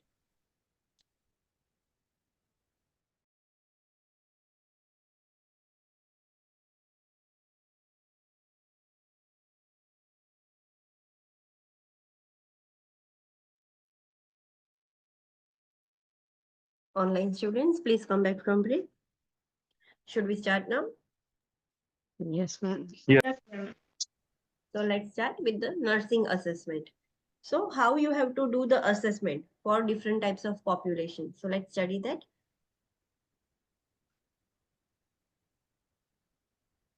Not all questions listed in this assessment tool will be needed to be used for the assessment. Box 5.3. See box 5.3. So not all questions listed in this assessment tool will be needed to be used for the assessment. The nurse needs to make a judgment on appropriate questions for each population and needs to ask the question within that list. ये जो आपको tool है उसमें different types of question आपको दिए गए हैं, but it is not like that कि सारे क्वेश्चन पॉपुलेशन पर आप पूछोगे. इसमें बहुत सारे क्वेश्चन है. वी हैव टू डिसाइड कि इसमें से कौन सा क्वेश्चन मैं पेशेंट को पूछ सकती हूँ. सो if appropriate for the general, based on the general background question, use the general background question as a guide to determine additional questions that should be included in the assessment. पहले सब general background questions है. एक बार general background questions आप पूछोगे, उसके बाद आप decide कर सकते हो कि मुझे आगे कौन सा question पूछना है. So it is also important to remember to perform a focused assessment when a client voluntarily seeks care For example, if a client comes to healthcare agency complaining of cough and chills, focus on respiratory assessment and treatment to this client problem as a priority. हाँ, question पूछने हैं, that is the secondary thing. पर अगर patient आपके पास आ रहा है, उसकी जो कंप्लेन है उस पर आपको पहले फोकस करना है. Always give priority to the patients complain first. Patient की जो कंप्लेन है उस पर प्रायोरिटी ज्यादा दो. अगर पेशेंट ऐसा बोल रहा है कि मुझे कॉफ और चील्स की कंप्लेन है, सो रेस्पिरेटरी असेसमेंट के रिलेटेड क्वेश्चंस पूछो. फिर आप इंटेस्टाइन और डाइजेशन के रिलेटेड क्वेश्चंस पूछोगे, सो पेशेंट क्या बोलेगा कि मुझे तो दूसरी बार यहाँ पर जाना ही नहीं है, प्रॉब्लम ये है और वो लोग ये क्वेश्चंस कर रहे हैं. So this will happen. So you have to focus on the client need. Client की कंप्लेन क्या है उस पर ज्यादा फोकस करना है. So I am not going to read all this question, but आपको एक आइडिया देने के लिए थोड़े रीड करती हूँ. सो इनिशियल क्वेश्चन आपको क्या करना है. So introduce yourself and describe your role. आप कौन हो. You have to tell your name, that I am a registered nurse, your name and why you are here. So you have to tell that कि मैं आपको care दूंगी, या जो भी आपके लिए मेडिसिन रिलेटेड जो भी केयर है वो मैं करूंगी. ऐसे आपको आपका रोल भी डिस्क्राइब करना है. Example, I would like to ask you some questions so that we have information about your individualized needs. Do I have permission to ask you some questions? Yes. पहले आपने इंट्रोड्यूस करवा दिया, फिर आपको ये भी बोलना है कि मैं आपको कुछ क्वेश्चंस पूछूंगी आपके लिए इंफॉर्मेशन निकालने के लिए, जो भी आपकी नीड है अकॉर्डिंग टू दैट. सो क्या मुझे परमिशन है, आपको मैं सम क्वेश्चंस पूछ सकती हूँ. ऐसे आपको स्टार्ट करना है इनिशियल इंट्रोडक्शन देने के बाद. Then what you will ask for general background questions. Remember, सारे क्वेश्चन सारे पेशेंट में नहीं पूछना है. डिपेंडिंग ऑन द रिक्वायरमेंट आप पूछोगे, but there are list of examples कि ऐसे क्वेश्चंस आप पूछ सकते हो. Like, are you comfortable talking to me, what name would you like us to use to address you, what is your primary language spoken, do you speak and understand English, in which language do you wish to communicate, then do you need an interpreter, do you feel are able to adequately answer the questions regarding your health, what is your age, is there a specific gender you identify with. ये आप question कब पूछेंगे, जब आपको doubt लगता हो कि patient is from LGBTQ group. अगर आप हेल्दी मतलब जो भी LGBTQ ग्रुप पर नहीं है और उसमें आप ऐसे जेंडर का क्वेश्चन करोगे, so patient will get angry. So depending on the requirement, आप इसमें से सारे क्वेश्चन सारे पेशेंट के लिए नहीं है, बट आपको कौन सा क्वेश्चन पूछना है, you have to read all this questions. You can read all this questions on your own. आपको अगर कोई डाउट है कि ये क्वेश्चन क्या मतलब क्या है इस क्वेश्चन का, then you can tell me, I'll explain you. But there are list of questions, वो सारे questions आप पेशेंट को पूछ सकते हो. अदर देन दैट, आपने पहले जनरल बैकग्राउंड के क्वेश्चंस पूछ लिए पेशेंट को, देन आपको कौन से क्वेश्चंस पूछने हैं, further questions based on the living situation, कि उसकी लिविंग सिचुएशन कैसी है. Like, do you have a home, do you live alone, whom do you live with at home, मतलब जॉइंट फैमिली में, न्यूक्लियर फैमिली में, do you drink alcohol and other type of drug use. ऐसे सारे living situations के based आपको question पूछने हैं. Further question based on the health insurance coverage. फिर हेल्थ इंश्योरेंस के बारे में आपको क्वेश्चन पूछने हैं. Like, what health insurance do you have. पहला क्वेश्चन होगा कि पहले तो आपके पास इंश्योरेंस है या नहीं, अगर है तो कौन से टाइप का हेल्थ इंश्योरेंस है, वैसा क्वेश्चन पूछोगे. Do you have a financial means to pay for your health care. अगर पेशेंट के पास नहीं है हेल्थ इंश्योरेंस, तो आपको ऐसा भी क्वेश्चन करना होगा कि आपके पास उतना फाइनेंशियल स्टेबिलिटी है कि आप खुद से अपना हेल्थ केयर के लिए पे कर पाओगे. सो ऐसे क्वेश्चन पूछोगे. नेक्स्ट क्वेश्चन क्या होंगे, based on the financial status and access to the resource. उसका फाइनेंशियल स्टेटस क्या है, रिसोर्सेस एक्सेस कैसे करेगा patient, so what is the educational level, what is your income, ऐसे सब क्वेश्चन पूछ सकते हो. Next, further questions related to abuse. Abuse means कोई भी abuse, like physical violent abuse जो भी है, सेक्सुअल अब्यूज, वो सब अब्यूज के बारे में. डू यू हैव और have you had any bruises, sprains, broken bones, fatigue, shortness of breath, ऐसा कुछ भी है, so you can identify कि पेशेंट पर अब्यूज हो रहा है या नहीं. so abuse related question पूछोगे. further question based on the gender and sexual orientation. yes,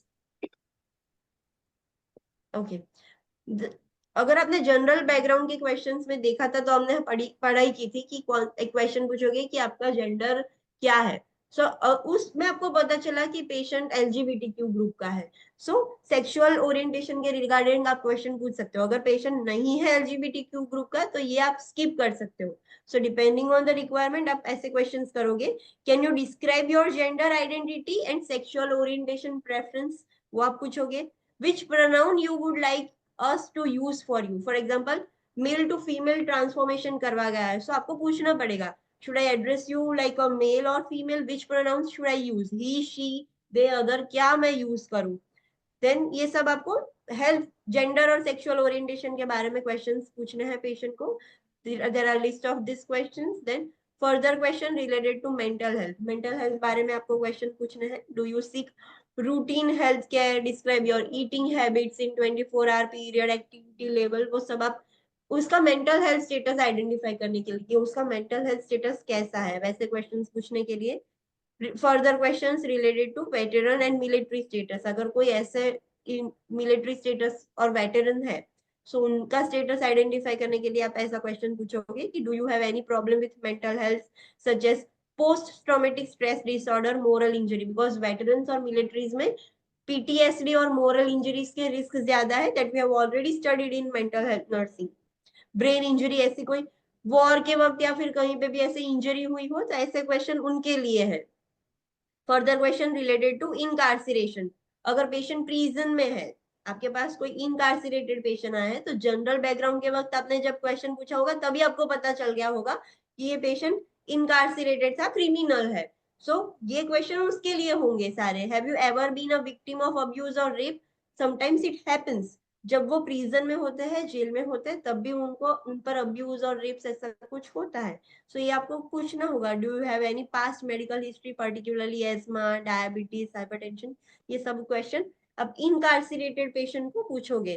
further question related to immigration, जो इमिग्रेंट्स है, लाइक फॉर एग्जाम्पल आप नर्स हो और आपके पास कोई स्टूडेंट आया है वर्क वीजा, रिसेंटली वो immigrant, as a immigrant US और कनाडा, इंक्लेक्स कंट्रीज में आया है। सो ऐसे क्वेश्चन, ऐसे पेशेंट को आप कैसे क्वेश्चन पूछोगे। तो do you have problem with mental health, do you able, are you able to speak और अंडरस्टैंड इंग्लिश, बिकॉज वो ऑलरेडी इमिग्रेंट है, कहीं और दूसरी कंट्री से आया है, so there might be chances कि उसको इंग्लिश समझने में और बोलने में प्रॉब्लम हो सकता हो। Do you have access to resources such as housing, transportation, health care and educational services, वो इमिग्रेंट है, तो आपको पूछना होगा कि रिसोर्सेज का एक्सेस है, सारे जो रिसोर्सेज कंट्रीज के हैं, लाइक आपके पास घर, ट्रांसपोर्टेशन के लिए कोई रिसोर्स, बस या कुछ अवेलेबिलिटी है या नहीं, ऐसे क्वेश्चंस आप उनको पूछोगे। Further question related to chronic illness, कोई पेशेंट है जिसको क्रोनिक इलनेस है, सो उनमें कैसे क्वेश्चन पूछोगे। Do you have access to primary health care provider, जिनको क्रोनिक इलनेस है उनको फ्रीक्वेंटली हॉस्पिटल की विजिट्स करनी पड़ती है, सो डायरेक्टली एक्सेस है पीएचसीपी का, या कुछ ऐसे क्वेश्चन आप पूछोगे। Last, what is the summary, summary में क्या ध्यान रखना है। So is there, is there anything else you would like to share regarding your ability to maintain your health and other issues or concerns। सारे questions आपने पूछ लिए, but there might be chances कि कुछ मिस हो गया हो, patient को कुछ शेयर करना हो, तो लास्ट में एक क्वेश्चन आप करोगे कि कुछ एक्स्ट्रा है इसके अलावा जो आप मुझे शेयर करना चाहते हो, या फिर आपको अपने हेल्थ रिगार्डिंग कुछ बात करनी हो, कोई इश्यूज, कोई कंसर्न्स हो, that you can share with me, that you can tell me. So these are the list of questions. Depending on the requirement, you have to ask such questions to the patient. Understood? I have just given you the brief example कि कैसे questions है क्या है. You have to read all the questions. तो आपको idea आएगा कि कैसे questions हम पूछ सकते हैं. Understood? Okay. So see box 5.3 for a comprehensive nursing assessment tool titled population health, जो हमने already देख लिया वो needs assessment tool written by the author of this chapter। ये tool जो जिसने बुक लिखी है उसने ही बनाया है। This tool can be used to obtain information from the client about their needs in order to plan care। It can be adapted based on the individual or family group being cared for। ये tool से आपको पता चलेगा, information मिलेगी client के बारे में, और उसकी अकॉर्डिंग आप उसका प्लान केयर कर सकते हो। लाइक अगर अगर आप ऐसे क्वेश्चन पूछोगे, उसमें आप रिलीजियस का और उसका क्वेश्चन डालोगे, सो उससे आपको पता चलेगा कि ये कौन से कम्युनिटी का है, कौन से ग्रुप का है। सो आपको पता है कि ये कम्युनिटी ये सब फॉलो नहीं करती। जस्ट अ सिंपल एग्जांपल, आपने सारे क्वेश्चन पूछ लिए and then you identified the patient is Swaminarayan, but still it is not like that कि वो स्वामीनारायण है तो आप अनियन गार्लिक वाला फूड नहीं दोगे। यू विल फर्दर आस्क कि do you consume the food with onion garlic और नॉट. सो लाइक दिस आपको पता चलेगा and you can plan accordingly. The initial healthcare visit and every visit thereafter need to be done with a non-judgmental, non-threatening approach. आपने initial health care मतलब आपने approach किया जब पहली बार पेशेंट में आया, पेशेंट हॉस्पिटल में आया और आपने असेसमेंट किया, फिर से बार बार पेशेंट आएगा फॉलो अप केयर के लिए. So you should be not be a judgmental. आपको जजमेंटल नहीं बनना है, नॉन जजमेंटल वे में ही. फॉर एग्जाम्पल LGBTQ ग्रुप पर आपके पास पेशेंट है, so you can not be judgmental. आप उस पर जजमेंटल नहीं हो सकते और नॉन थ्रेटनिंग अप्रोच में आपको केयर देनी होगी. The nurse needs to focus on reported symptoms first. हाँ, जो रिपोर्टेड सिम्टम्स है जिसके लिए पेशेंट हॉस्पिटल आया है उस पर फोकस ज्यादा करना है. This will encourage the adherence and follow up. अगर आप उसके रिपोर्टेड क्वेश्चंस पर, रिपोर्टेड सिम्टम्स पर ध्यान नहीं दोगे तो दूसरी बार पेशेंट आपके पास आएगा या फिर वो हॉस्पिटल में भी जाएगा? नहीं, वो नहीं जाएगा. सो टू एनकरेज द एडिरेंस कि वो फॉलो अप पर और उस पर स्टिक रहे, तो उसका जो प्रॉब्लम है वो सुनो, पहले उस पर ध्यान दो. Subsequent care should include health maintenance, attention to common problems and concerns, and establishing an emergency contact person if available. Subsequent care में आप क्या दोगे? एक बार केयर दी, फिर फ्रीक्वेंट केयर में आप क्या ध्यान रखोगे? तो उसकी हेल्थ मेंटेन रखनी है हमें. जो भी उसके कॉमन प्रॉब्लम्स है, certain group of community, certain population में कॉमन प्रॉब्लम्स ज्यादा देखने को मिलते हैं, सो वो आपको ध्यान में रखने हैं. कोई इमरजेंसी कांटेक्ट कि पर्सन को कुछ प्रॉब्लम हो जाए, रात में भी कुछ प्रॉब्लम हो, सो पर्सन पहले किसको फोन लगाएगा, कहाँ पर फोन लगाएगा? सो इमरजेंसी कांटेक्ट पर्सन भी आपको एस्टेब्लिश करके देना है कि अगर कोई प्रॉब्लम होता है तो you can call here. Nurses' self-awareness of their own culture, values, beliefs, ethics, personality, and communication style helps to promote the optimal health outcomes for the client of diverse population. हमने हर chapter में देखा था कि always we have to consider the client's culture, client's religion, client's spiritual status. वो सब उसके हमें awareness होनी चाहिए, सेल्फ अवेयरनेस होनी चाहिए उनके ओन कल्चर के बारे में, उनकी वैल्यूज क्या है, उनकी बिलीफ्स क्या होगी, उनके एथिक्स क्या होंगे, पर्सनालिटी, उनकी कम्युनिकेशन स्टाइल कैसे होगी. For example some group of population do not like to maintain eye contact. वो आई कांटेक्ट करके बात नहीं करेंगे, वो ऐसे नीचे देख के ही बात करेंगे. So you have to understand कि हाँ ये लोग आई कांटेक्ट नहीं करेंगे. फिर आप उसको फोर्सिवली नहीं बोल सकते कि see look at my eyes and look at towards me, ऐसा नहीं कर सकते. सो उनकी कम्युनिकेशन स्टाइल कैसी है वो सब आप ध्यान में रख के अच्छे से पेशेंट को, though they are from diverse population, वो अलग पॉपुलेशन में से है, तब भी आप उनको अच्छे से केयर कर सकते हो. Recognizing one's own biases and being respectful to all people despite differences can influence the satisfaction and quality of care. Yes, हमें हमारे कई बार ऐसा होता है कि नर्स को कोई स्पेशल टाइप ऑफ कम्युनिटी नहीं पसंद, बट स्टिल वो हमें साइड पर रखनी है, हमारे ओन बायसेस हमें साइड पर रख के रिस्पेक्टफुल बनना है. तो उससे पेशेंट की सेटिस्फेक्शन भी इन्फ्लुएंस होगी और क्वालिटी केयर भी इन्फ्लुएंस होगी. अगर आप रिस्पेक्टफुल नहीं रहोगे और बायसेस को ध्यान में रखोगे तो पेशेंट सेटिस्फाइड नहीं होगा केयर से, आप अच्छे से केयर ही नहीं कर पाओगे, क्वालिटी केयर ही प्रोवाइड नहीं कर पाओगे. बट अगर आप रिस्पेक्टफुल रहोगे, अपने बायसेस साइड पर रखोगे, तो पेशेंट भी सेटिस्फाइड होगा उसकी केयर से और क्वालिटी केयर भी आप दे पाओगे. So you have to keep all this aside. Next really important point for you to remember is encounters with clients needs to elicit the client's unique perspectiveness based on their own preferences. This will allow the nurse to understand what healthcare treatments will be realistic and acceptable. हमें सारे clients के उनके unique perspective हमें identify करने हैं. हर client की own beliefs है, own culture है, ओन कस्टम्स एंड ट्रेडिशंस है. सो हमें उस सब के बारे में पता होने चाहिए, उनके प्रेफरेंसेस क्या है. सो इससे आपको पता चलेगा, यू कैन अंडरस्टैंड कि कौन से टाइप की आप ट्रीटमेंट दे पाओगे, which would be the realistic and acceptable treatment for them. ये ट्रीटमेंट आप सब में देते हो बट ये पेशेंट एक्सेप्ट ही नहीं करेगा. So you have to think कि हाँ ये पेशेंट को मैं ये ट्रीटमेंट नहीं दे सकती, so what I can do. So उससे आपको पता चलेगा. So you have to consider, you have to encounter कि पेशेंट की उसका परसेप्शन क्या है, उसके ओन प्रेफरेंसेस क्या है. You have to ask them, you should get the knowledge. अगर आपको नहीं पता है तो आपको पेशेंट को पूछना पड़ेगा. Understood? Yes or no? Yes, sir. Next, it is imperative for the nurses to understand the population groups may share dominant characteristics. However, all clients are individuals and stereotypings need to be avoided. हाँ, हमें हमें पता है कि अगर एक population group है तो उनमें सब कुछ कॉमन कैरेक्टरिस्टिक्स होंगे. जैसे मैंने अभी एग्जांपल दिया स्वामीनारायण का. अगर कोई स्वामीनारायण है तो डोंट फील बैड. मैं सिर्फ एग्जांपल दे रही हूँ टू मेक यू अंडरस्टैंड. सो अगर कोई ऐसा पर्सन है जो स्वामीनारायण कम्युनिटी में है तो हमें पता है कि they are avoiding onion and garlic. But still सारे लोग एक जैसे नहीं होते. Some people will consume and some people will avoid. So ऐसा नहीं कि उनके एक पॉपुलेशन है तो हम एक स्टीरियोटाइप बना देंगे कि हाँ ये लोग में तो ऐसा नहीं होता, they will not consume. No, every individual is different. So stereotyping should be avoided. Stereotype नहीं बनाना है कि ये कम्युनिटी में सारे लोग ऐसे हैं, ये कम्युनिटी में सारे लोग ऐसे हैं. No, every individual is different.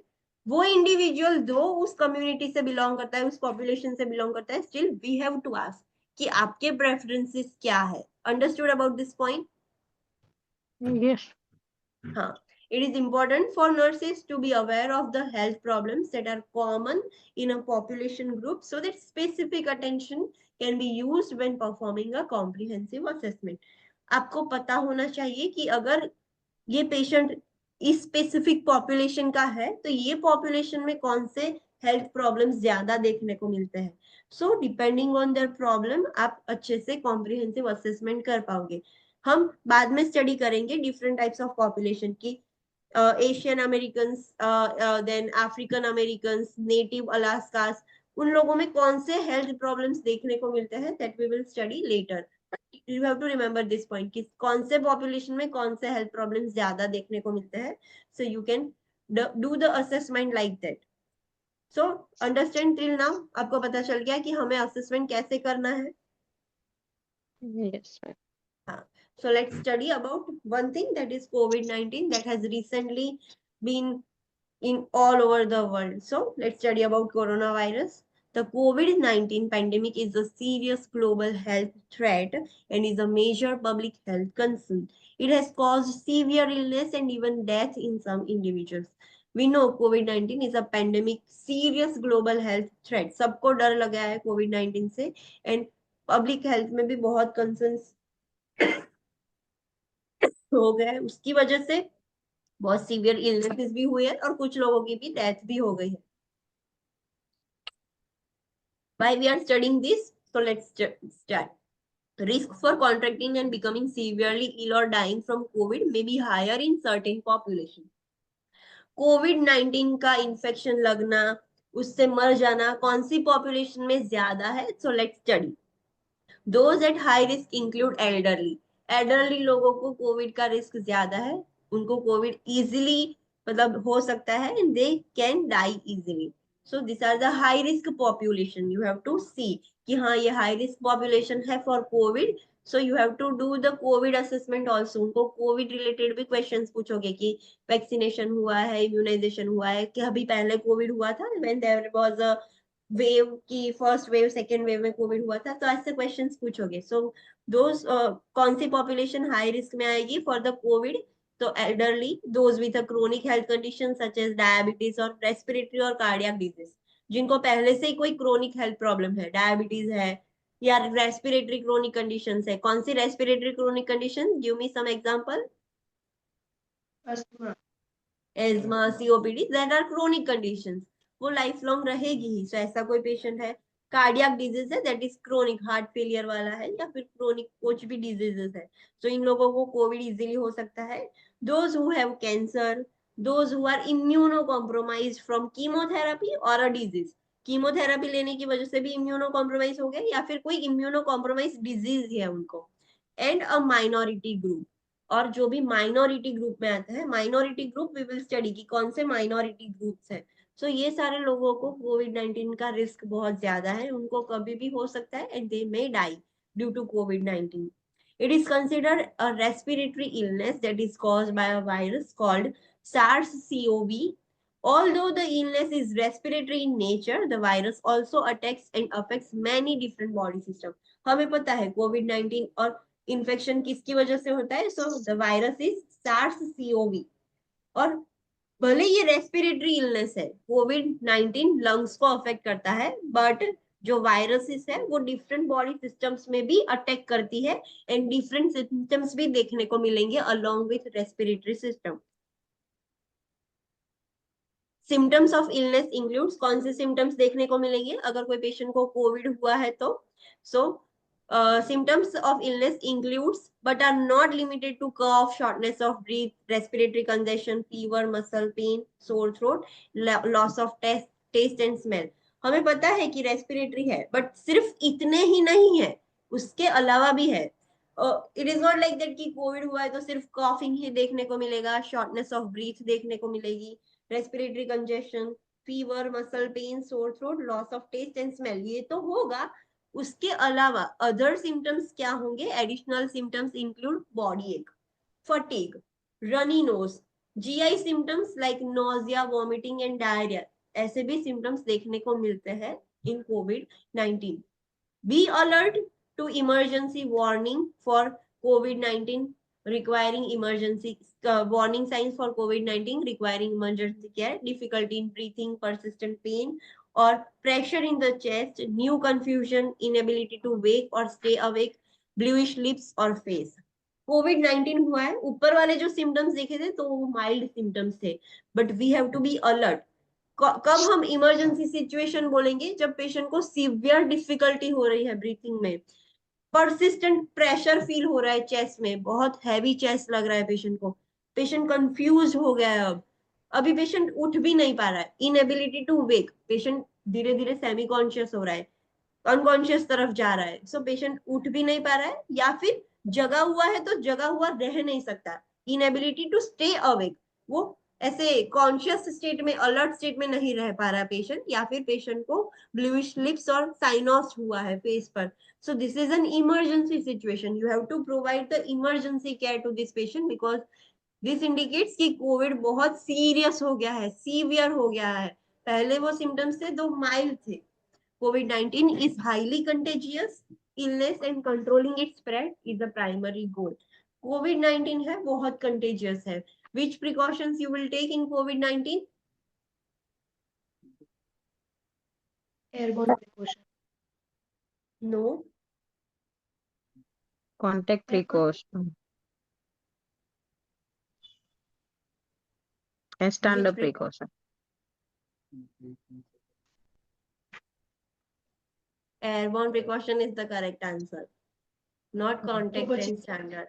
Yes, but मैं वो कीधु no, so everyone change their answer.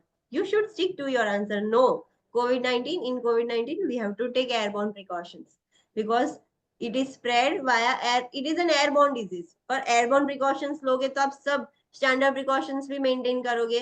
Airborne से होता है तो contact precautions automatically आप लोगे. But for COVID-19 you have to maintain airborne precautions. Understand? और उसमें Yes. N95 मास्क ही पहनना पड़ेगा. Surgical mask is not applicable for airborne precautions. So stick to your answer. Then what were we? Okay. So it is highly contagious. We know. So it is our duty. Primary goal क्या है कि वो spread ना हो, उसका spread control करना है. Other population groups are at risk and those who are living in crowded condition or those who are institutionalized such as those in a nursing home or in a prison. दूसरी कौन सी population है जिनमें risk ज्यादा है? तो हमें पता है कि जो क्राउडेड एरिया में, क्राउडेड कंडीशंस में रहते हैं उन लोगों को ज्यादा रिस्क है. जैसे एक ही इंस्टीट्यूशन में आपने देखा होगा कि एक नर्सिंग होम में बहुत ज्यादा लोग हैं, प्रिजन में भी बहुत ज्यादा लोग होंगे, सो ऐसे लोगों को भी रिस्क ज्यादा है.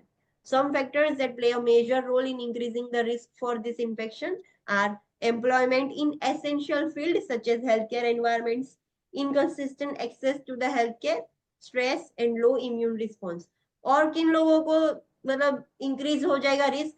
सो ऐसे पेशेंट के जिनको इन्फेक्शन का रिस्क ज्यादा है और उसी में वर्क करते हैं. For example health care environment में ही है, अगर कोविड हुआ था, हमने देखा था कि कोविड हुआ था, तो जो हेल्थ केयर वर्कर्स है उनको तो रिस्क कितना बढ़ गया, बिकॉज उनको तो उसके साथ ही काम करना है. So there might be increase risk for people who are working in the health care environments.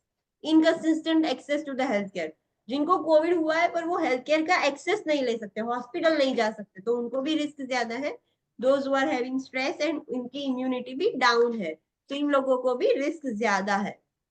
When performing an assessment on a client, the nurse must assess for any risk factors for COVID-19 and must institute safety measures for protecting and preventing the client from contracting the illness.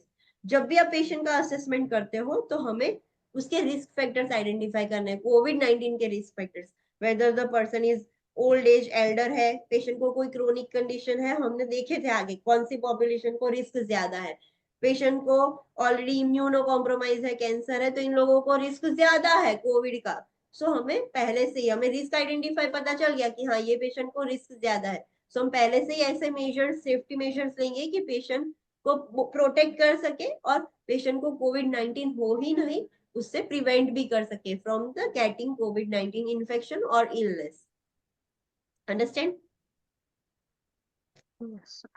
Okay. Next is the nurse needs to be aware of critical measures needed to protect oneself from contacting the virus and must be an advocate in educating the public about measures to prevent spread. ऐसा नहीं है कि patient को बचाने के चक्कर में खुद को भी हो जाए तो चलेगा, हमें खुद को भी बचाना है. We have to protect oneself, हमें हमारे खुद के सेल्फ को भी बचाना है कि हमें कोविड वायरस ना हो जाए, इन्फेक्शन ना हो जाए. And we have to be work like an advocate, हमें सारी पब्लिक को समझाना होगा कि आप कैसे प्रिवेंट कर सकते हो स्प्रेड. हमने देखा था 6 feet distance, hand sanitization, N95 mask, वो क्यों बाहर आया था, सब पब्लिक को क्यों समझाया था. अगर आप ये मेजर्स लोगे so you can control the spread of कोविड-19. सो हमें भी ऐसे being a nurse we have to educate the public, we have to educate the people कि आप कैसे स्प्रेड को प्रिवेंट कर सकते हो. This primary measures are hand washing, wearing a mask and eye protection, physical distancing, avoiding crowded situation, avoiding close contact with the person who are sick, covering the nose and mouth when coughing or sneezing, keeping the hands away from eyes and face, and self quarantine. कैसे आप prevent कर सकते हो, तो ये सारे rules है. कौन से मेजर्स ले सकते हो, हैंड वॉशिंग करना है, मास्क पहनना है, आई प्रोटेक्शन पहनना है, फिजिकल डिस्टेंस मेंटेन करना है, क्राउडेड सिचुएशन में नहीं जाना है, क्लोज कांटेक्ट, जो बीमार है उसके नजदीक भी नहीं जाना है. जब भी आप कॉफ स्नीज करते हो तो you have to cover your nose and mouth. फिर फ्रीक्वेंटली हाथ को फेस पर टच नहीं करना है, आईज और फेस पर नहीं करना है. और अगर आपको लगता है कि you are having a symptoms तो सेल्फ क्वारंटाइन कर लेना है. So this is how we have to educate the public that this are the measures कि आप उसको कोविड को स्प्रेड करने से स्टॉप कर सकते हो. सो दिस इज ऑल अबाउट कोविड-19. कोविड-19 कौन से पॉपुलेशन में रिस्क ज्यादा है, what are the sign and symptoms, what are the other factors, और कौन से लोगों को कोविड का रिस्क ज्यादा है वो हमने देखा, कैसे स्प्रेड को आप स्टॉप कर सकते हो, खुद को भी बचाना है. So we have all studied all this in कोविड-19. सो अभी पॉपुलेशन स्टार्ट होगी. अब तक हमने जो भी देखा तो that was all introduction. Till now what we have seen, nursing assessment कैसे करना है वो देखा, देन कोविड-19 के बारे में पढ़ा, then that is the topic. कोविड-19 के बारे में हमने पढ़ा. फिर क्या देखा,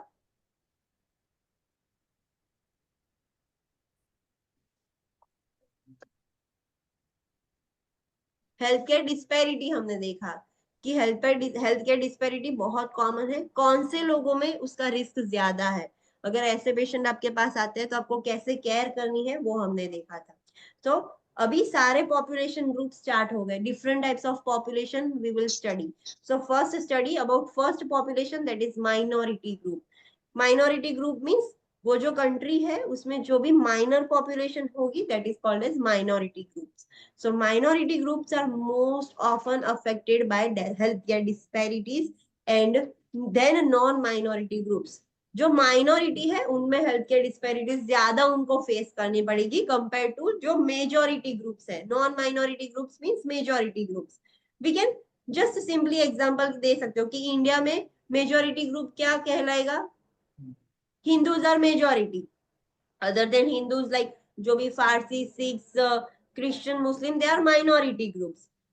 एंग्लिक्स कंट्रीज में Christians are majority group. So उसके अलावा जो भी है there are minority groups. So depending on the location, जो भी माइनॉरिटी ग्रुप्स है उन पर हेल्थ केयर डिस्पैरिटीज ज्यादा होती है compare to majority group. Some individuals in these groups may be less likely to have health insurance coverage or a regular source of health care. Minority groups जो है उसमें तो समटाइम्स ऐसा होता है कि कुछ लोग के पास तो हेल्थ इंश्योरेंस कवरेज भी नहीं होता, या फिर उनके पास कोई सोर्स ऑफ हेल्थ केयर ही नहीं होता कि अगर बीमार हो जाए तो कहाँ जाना है, किस कौन सी हॉस्पिटल पे जाना है, कुछ भी नहीं होता. सो उन लोगों को बहुत सफर करना पड़ता है. So there is a link कि जिसमें health care disparities by race and ethnicity आपने देखा होगा. Right now there is more prevalent, वो ब्लैक्स एंड व्हाइट्स में बहुत डिस्पैरिटीज हो रही है in anglics countries. They are जो ब्लैक्स के साथ जो प्रॉब्लम कर रहे हैं, तो that is a disparity. So ethnicity, race के according भी there might be chances they will face the healthcare disparities. So let's see about different types of population. जो ये पर्पल दिख रहा है आपको, these are the list of population. वो population में कौन से disease condition ज्यादा prevalent है, that you have to remember. So let's see first जो हिस्पैनिक अमेरिकन और लेटिंग्स पॉपुलेशन है, they are seen in the US और कनाडा. जो भी एंग्लिक्स कंट्रीज है वहां पर ये लोग देखने को मिलेंगे. सो अगर ये पीपल है, ये टाइप की स्पेसिफिक पॉपुलेशन है, तो उसमें कौन से डिजीज कंडीशन ज्यादा कॉमन है? Obesity, diabetes, ESRD secondary to diabetes. Diabetes की वजह से ईएसआरडी हुआ है. And cervical cancers are more common in the Hispanic Americans or Hispanic Latins population. Understood? Yes or no?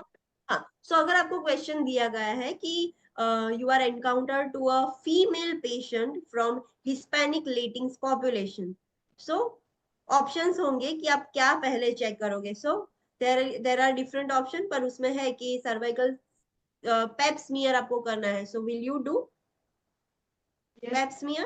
हाँ, बिकॉज उनको सर्वाइकल कैंसर बहुत कॉमन है, डायबिटीज कॉमन है, ओबेसिटी कॉमन है. So you have to remember कि हाँ इन लोगों में ये बहुत कॉमन है. So depending on this disease condition you have to do assessment like that कि ये है तो नहीं ना, because this is more common.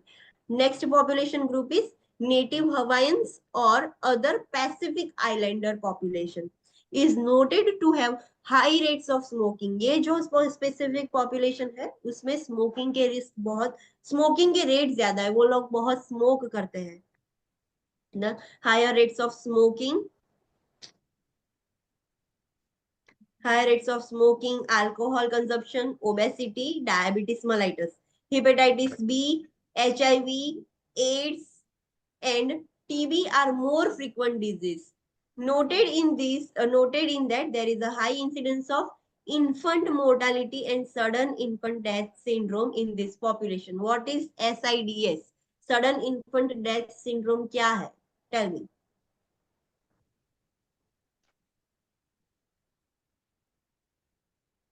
Syndrome means that, but in this it is not like that. What is SIDS? SIDS क्या है? Sudden infant death syndrome क्या है? Any guesses? किसी को पता हो? Without इन्फिनिट symptom, डेथ है या sudden non death reason syndrome. थी. हाँ, विदाउट एनी रीजन सडनली. अभी तक वो जो इन्फेंट था वो बहुत हेल्दी था और अचानक से उसकी डेथ हो गई. So that is called as sudden infant death syndrome. So ये जो पॉपुलेशन ग्रुप है उसमें एसआईडी सीड्स के प्रिवेलेंस रेट, इंसिडेंस रेट बहुत ज्यादा है. So you have to educate them कि सडन इन्फेंट डेथ सिंड्रोम आप कैसे प्रिवेंट कर सकते हो. आपको मदर्स को एजुकेट करना होगा. एचआईवी एड्स भी उनमें ज्यादा देखने को मिलता है. सो कैसे उसको प्रिवेंट करोगे, उसकी लाइक सेफ सेक्सुअल प्रैक्टिस कैसे करनी है, वो सब आप हेल्थ एजुकेशन दोगे. पर आपको उसके बारे में पता होना चाहिए कि हाँ ये पॉपुलेशन में ये डिजीज कंडीशन ज्यादा है. So according to that you can take the actions. Next group is native American और अलास्का नेटिव पॉपुलेशन. सो उन लोगों में कौन से रिस्क फैक्टर्स और डिजीज कंडीशन ज्यादा प्रिवेलेंट है? Geographic isolation and income may be factor with regard to receive the health care. ये जो लोग हैं नेटिव अमेरिकन, मतलब उसके आजू बाजू वाले, जो अलास्का नेटिव्स है, सो वो आइसोलेटेड रहते हैं, वो थोड़ा दूर रहते हैं, अलग रहते हैं। So due to their geographic isolation उनके पास इनकम सोर्स नहीं होता है, और ड्यू टू दैट फैक्टर वो हेल्थ केयर अच्छे से ले नहीं पाते, वो हॉस्पिटल जाके अपने ट्रीटमेंट कराते ही नहीं है। So inadequate water supply and sewage disposal can be a factor with infectious disease. We know कि वो isolated रहते हैं, वो थोड़ा अलग रहते हैं, तो वहां पर प्रॉपर वाटर सप्लाई भी नहीं होगा, सीवेज डिस्पोजल भी नहीं होगा। सो उसकी वजह से उनमें इन्फेक्शियस डिजीज बहुत कॉमन है, नेटिव अमेरिकन में और अलास्का नेटिव्स में। Smoking and use of alcohol are more common. Diabetes, cancer, stroke, heart disease and accidents are a concern. कौन से disease condition और उनमें ज्यादा देखने को मिलेंगे? तो there are high incidence rate of smoking and use of alcohol. Diabetes उनमें ज्यादा होगा, कैंसर उनमें ज्यादा देखने को मिलता है, स्ट्रोक, हार्ट डिजीजेस ज्यादा देखने को मिलेंगे, एक्सीडेंट्स बहुत कॉमन है उनमें। Additional concern includes mental health alteration, उनमें मेंटल हेल्थ की कंडीशन भी ज्यादा देखने को मिलती है, suicide, infant mortality, seeds, teenage pregnancy, liver disease, hepatitis, these are the most common diseases in Native Americans and Alaska natives. Next, African Americans में कौन सी disease conditions ज्यादा है? So, obesity, diabetes, hypertension, heart disease, asthma, cancer occurs more common in African Americans. ये जो सारी disease condition है वो African American है, उनमें ज्यादा देखने को मिलती है, with a leading cause of death being heart disease, cancer and stroke. उनमें मोर्टालिटी के रेट किससे ज्यादा है? ये सारे डिजीज कंडीशन है, ओबेसिटी, डायबिटीज, वो सब देखने को मिलेंगे, बट ज्यादा डेथ कौन से डिजीज की वजह से होती है उसमें, उन लोगों में? सो हार्ट डिजीज की वजह से उनमें डेथ ज्यादा होती है, कैंसर की वजह से एंड स्ट्रोक की वजह से उन लोगों में डेथ बहुत ज्यादा हो जाती है। नेक्स्ट इज एशियन अमेरिकन में कौन से डिजीज ज्यादा देखने को मिलेंगे आपको? So cancer, TB, hepatitis are more common health problems of Asian Americans, with a leading cause of death being cancer, heart disease and stroke. इनमें भी लीडिंग डिजीज किसकी वजह से डेथ होती है? जस्ट लाइक अफ्रीकन अमेरिकन, इन लोगों में भी, जो एशियन अमेरिकन है उनमें भी कैंसर की वजह से, हार्ट डिजीज की वजह से और स्ट्रोक की वजह से ज्यादा डेथ रेशियो ज्यादा है। और कौन से डिजीज कंडीशन ज्यादा प्रीवेलेंट है इन एशियन अमेरिकन? तो कैंसर, टीबी, हेपेटाइटिस, वो बहुत कॉमन प्रॉब्लम है। Understood? Yes. Some people in the minority, this is the population, ये आपको याद रखनी है।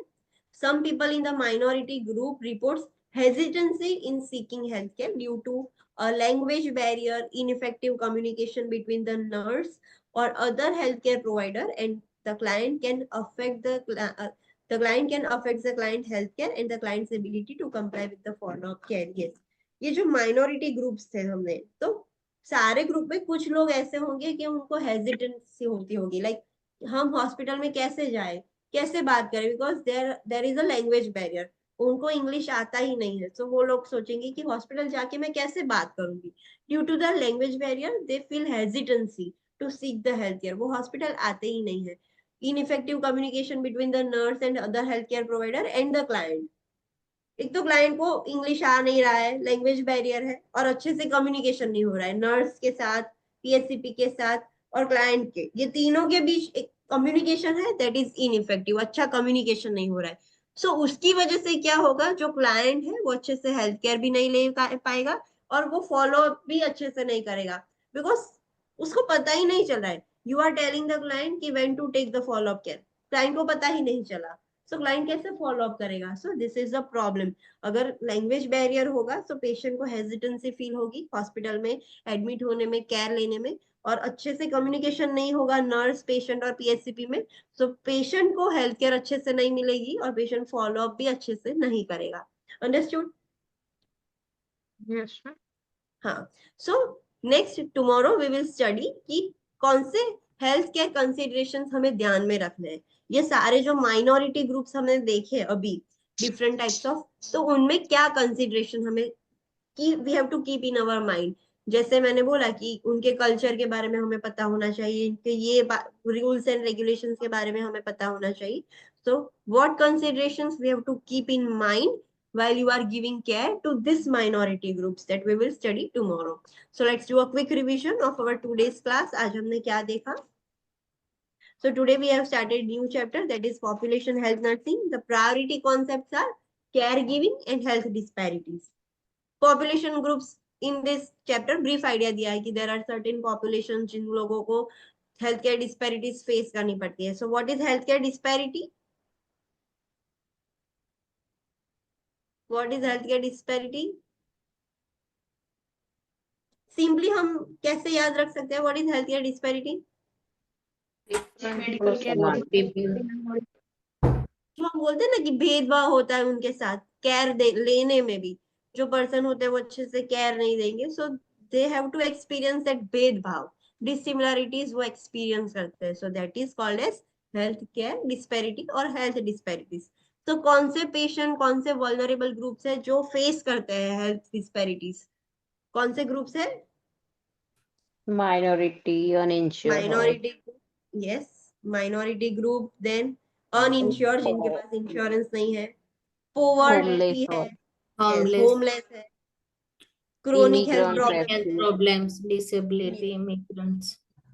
इंग्लिश प्रोफिशिएंसी नहीं है, इंग्लिश में बात नहीं कर सकते, इनकार्सिरेटेड है, और LGBTQ group. So this are the groups जिन लोगों को ये बहुत फेस करना पड़ता है, उनमें भेदभाव बहुत होता है. सो ये वल्नरेबल ग्रुप्स है, उनमें मोर्टालिटी मोर्बिडिटी के रेशियो भी ज्यादा देखने को मिलेंगे, रिस्क फैक्टर्स भी उनमें ज्यादा देखने को मिलेंगे, बिकॉज वो हॉस्पिटल जाते ही नहीं है, सो उनमें ज्यादा बीमारी आपको देखने को मिलेगी, and they can not get access to the health care. Being a nurse, what is our duty? What is our duty being a nurse? Identify the risk.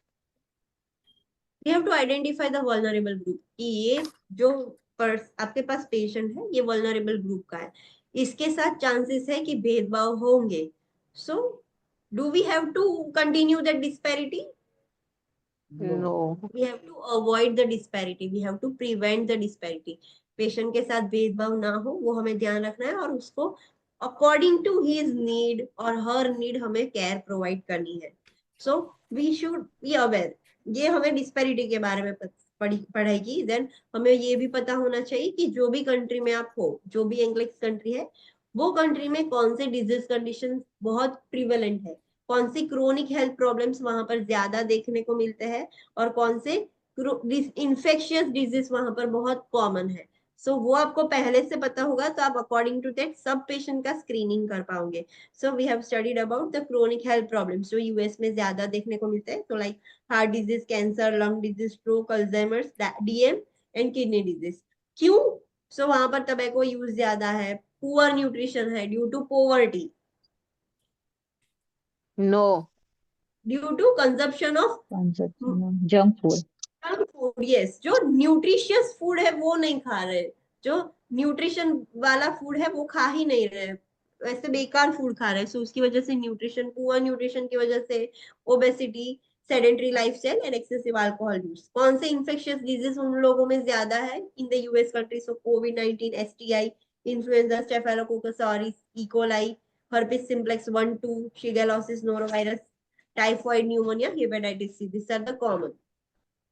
फिर हेल्थ असेसमेंट करना है तो कैसे करना है? There is list of question. पहले आपको initial, आपको कन्वर्सेशन स्टार्ट करना है. आप कौन हो, क्यों हो आप यहाँ पर, पेशेंट के पास क्यों हो? तो आपको इंट्रोड्यूस करना है खुद को, and you have to describe your role कि why you are here, what you are going to do with the patient, वो आपको समझाना है. Then you can start the conversation. पहले आप जनरल बैकग्राउंड क्वेश्चन पूछोगे, सारे क्वेश्चन एक ही पेशेंट को नहीं पूछोगे, इसमें से कौन से क्वेश्चन एप्लीकेबल है पेशेंट के लिए वो आप पूछोगे. आपने जब जनरल बैकग्राउंड स्टडी कर लिया पेशेंट का, आपने पूछ लिया, आपने इंफॉर्मेशन ले ली, तो आपको उसके हिसाब से पता चलेगा कि मुझे अभी फर्दर क्वेश्चंस कौन से पूछने हैं. तो we have seen different further questions, mental health related, financial, health insurance, then abuse related, gender और सेक्सुअल ओरिएंटेशन रिलेटेड. ये सारे क्वेश्चंस आपको डिपेंडिंग ऑन द नीड कौन से क्वेश्चन पूछोगे वो आपने किया. और लास्ट में एक समरी क्वेश्चन होगा. Summary question would be Yes. Anything other than this you want to share with me? आपको कुछ शेयर करना है, आपको कुछ बताना है, कुछ इंफॉर्मेशन आपको लगता हो कि इम्पोर्टेंट है to share with me, so you can share. So ऐसे क्वेश्चन करने हैं. So you have to do this in while you are assessing the patient. फिर symptoms, yes, always focus on the reported symptoms first. जो patient के reported symptoms है वो हमें पहले आइडेंटिफाई करने हैं. देन जो भी पेशेंट की like we have to be aware कि पेशेंट की कल्चर क्या है, पेशेंट की वैल्यूज क्या है, उसके बिलीव्स क्या है. According to that we have to plan a care.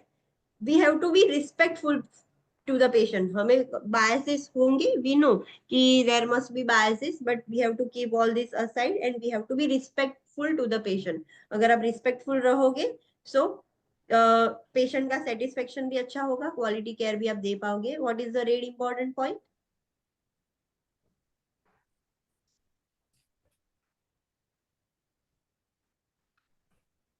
દરેક ક્લાયન્ટ નો પર્સપેક્ટિવ યુનિક હોય એટલે આપણે અન્ડરસ્ટેન્ડ કરીએ તો આપણે કેર પ્રોવાઈડ કરવામાં ઈઝી રહે. हाँ, we know that every client has its own perspectives and preferences. उसकी खुद की अलग अलग इच्छा होगी. So हमें वो एनकाउंटर करना होगा कि पेशेंट को पूछना होगा कि what are your perspective, what is your preference.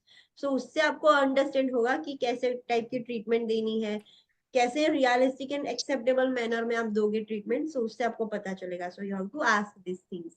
फिर what about we have seen about stereotyping.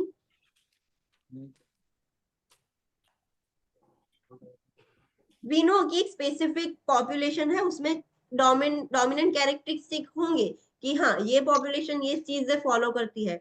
But still we have to avoid the stereotyping. It is not like that कि वो सेम पॉपुलेशन से belong करता है तो वो patient भी वैसा ही होगा कि फॉलो करेगा वो rules. No, we have to ask the patient कि whether you are from this population but what are your preferences. For example, मैंने अभी एक बोला था कि जियोवाज वीकनेस है, वो क्या चीज एक्सेप्ट नहीं करते? Blood product. हाँ, बट कोई ऐसा है कि वो स्ट्रिक्टली फॉलो नहीं करता है उसका रिलीजन और उसका कल्चर.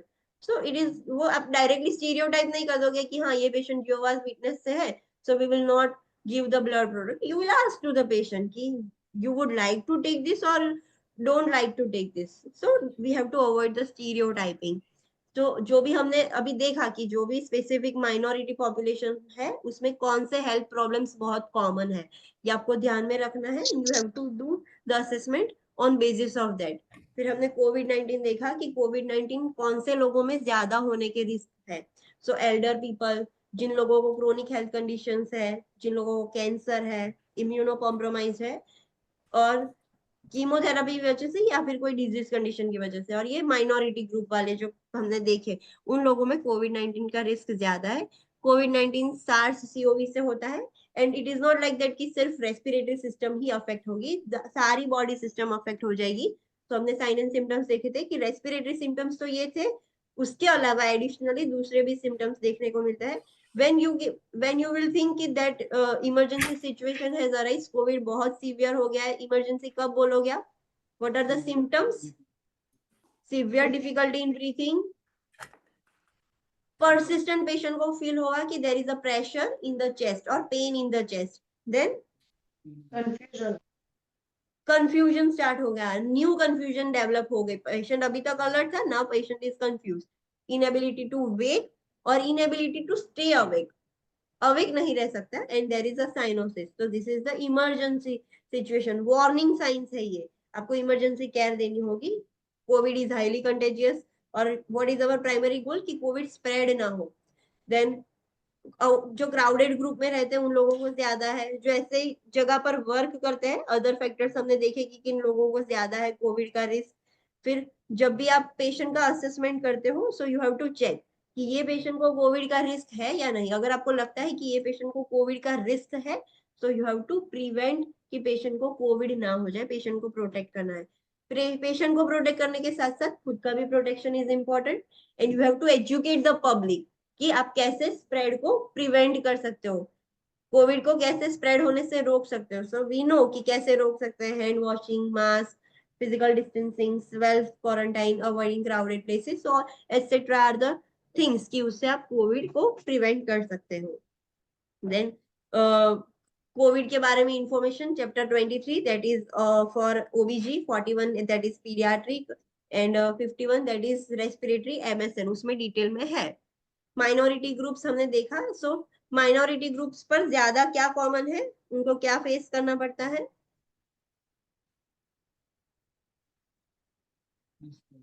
डिस्पैरिटी, माइनॉरिटी ग्रुप्स में हेल्थ केयर डिस्पैरिटीज उनको ज्यादा फेस करनी पड़ती है। They are affected by the disparities compare to majority groups. Yes, non minority है उससे ज्यादा। क्यों उनमें ऐसा होता है? बिकॉज वो कोई some individuals from the minority group don't have the insurance, उनके पास इंश्योरेंस नहीं है, उनके पास कोई सोर्स ऑफ हेल्थ केयर ही नहीं है, सो उसकी वजह से उन लोगों में ज्यादा देखने को मिलते हैं। Then we have seen different types of population. Hispanic American Latinx में कौन से डिजीज कॉमन है? नेटिव हवाइंस और पैसिफिक आइलैंडर्स में कौन से डिजीज ज्यादा है? Native American and Alaska natives में कौन से डिजीज कंडीशन ज्यादा देखने को मिलती है? अफ्रीकन अमेरिकन में कौन से डिजीज ज्यादा कॉमन है? एंड एशियन अमेरिकन में कौन से डिजीज कंडीशन ज्यादा है? सो वो लोग जो माइनॉरिटी ग्रुप्स के हैं वो लोग हॉस्पिटल में क्यों नहीं जाते हेल्थ केयर लेने के लिए? Because of the language barrier. Minority group है, they are outside from the English countries, तो इंग्लिश उनकी प्रोफिशिएंट नहीं होगी, सो उसकी वजह से वो हॉस्पिटल नहीं जाते।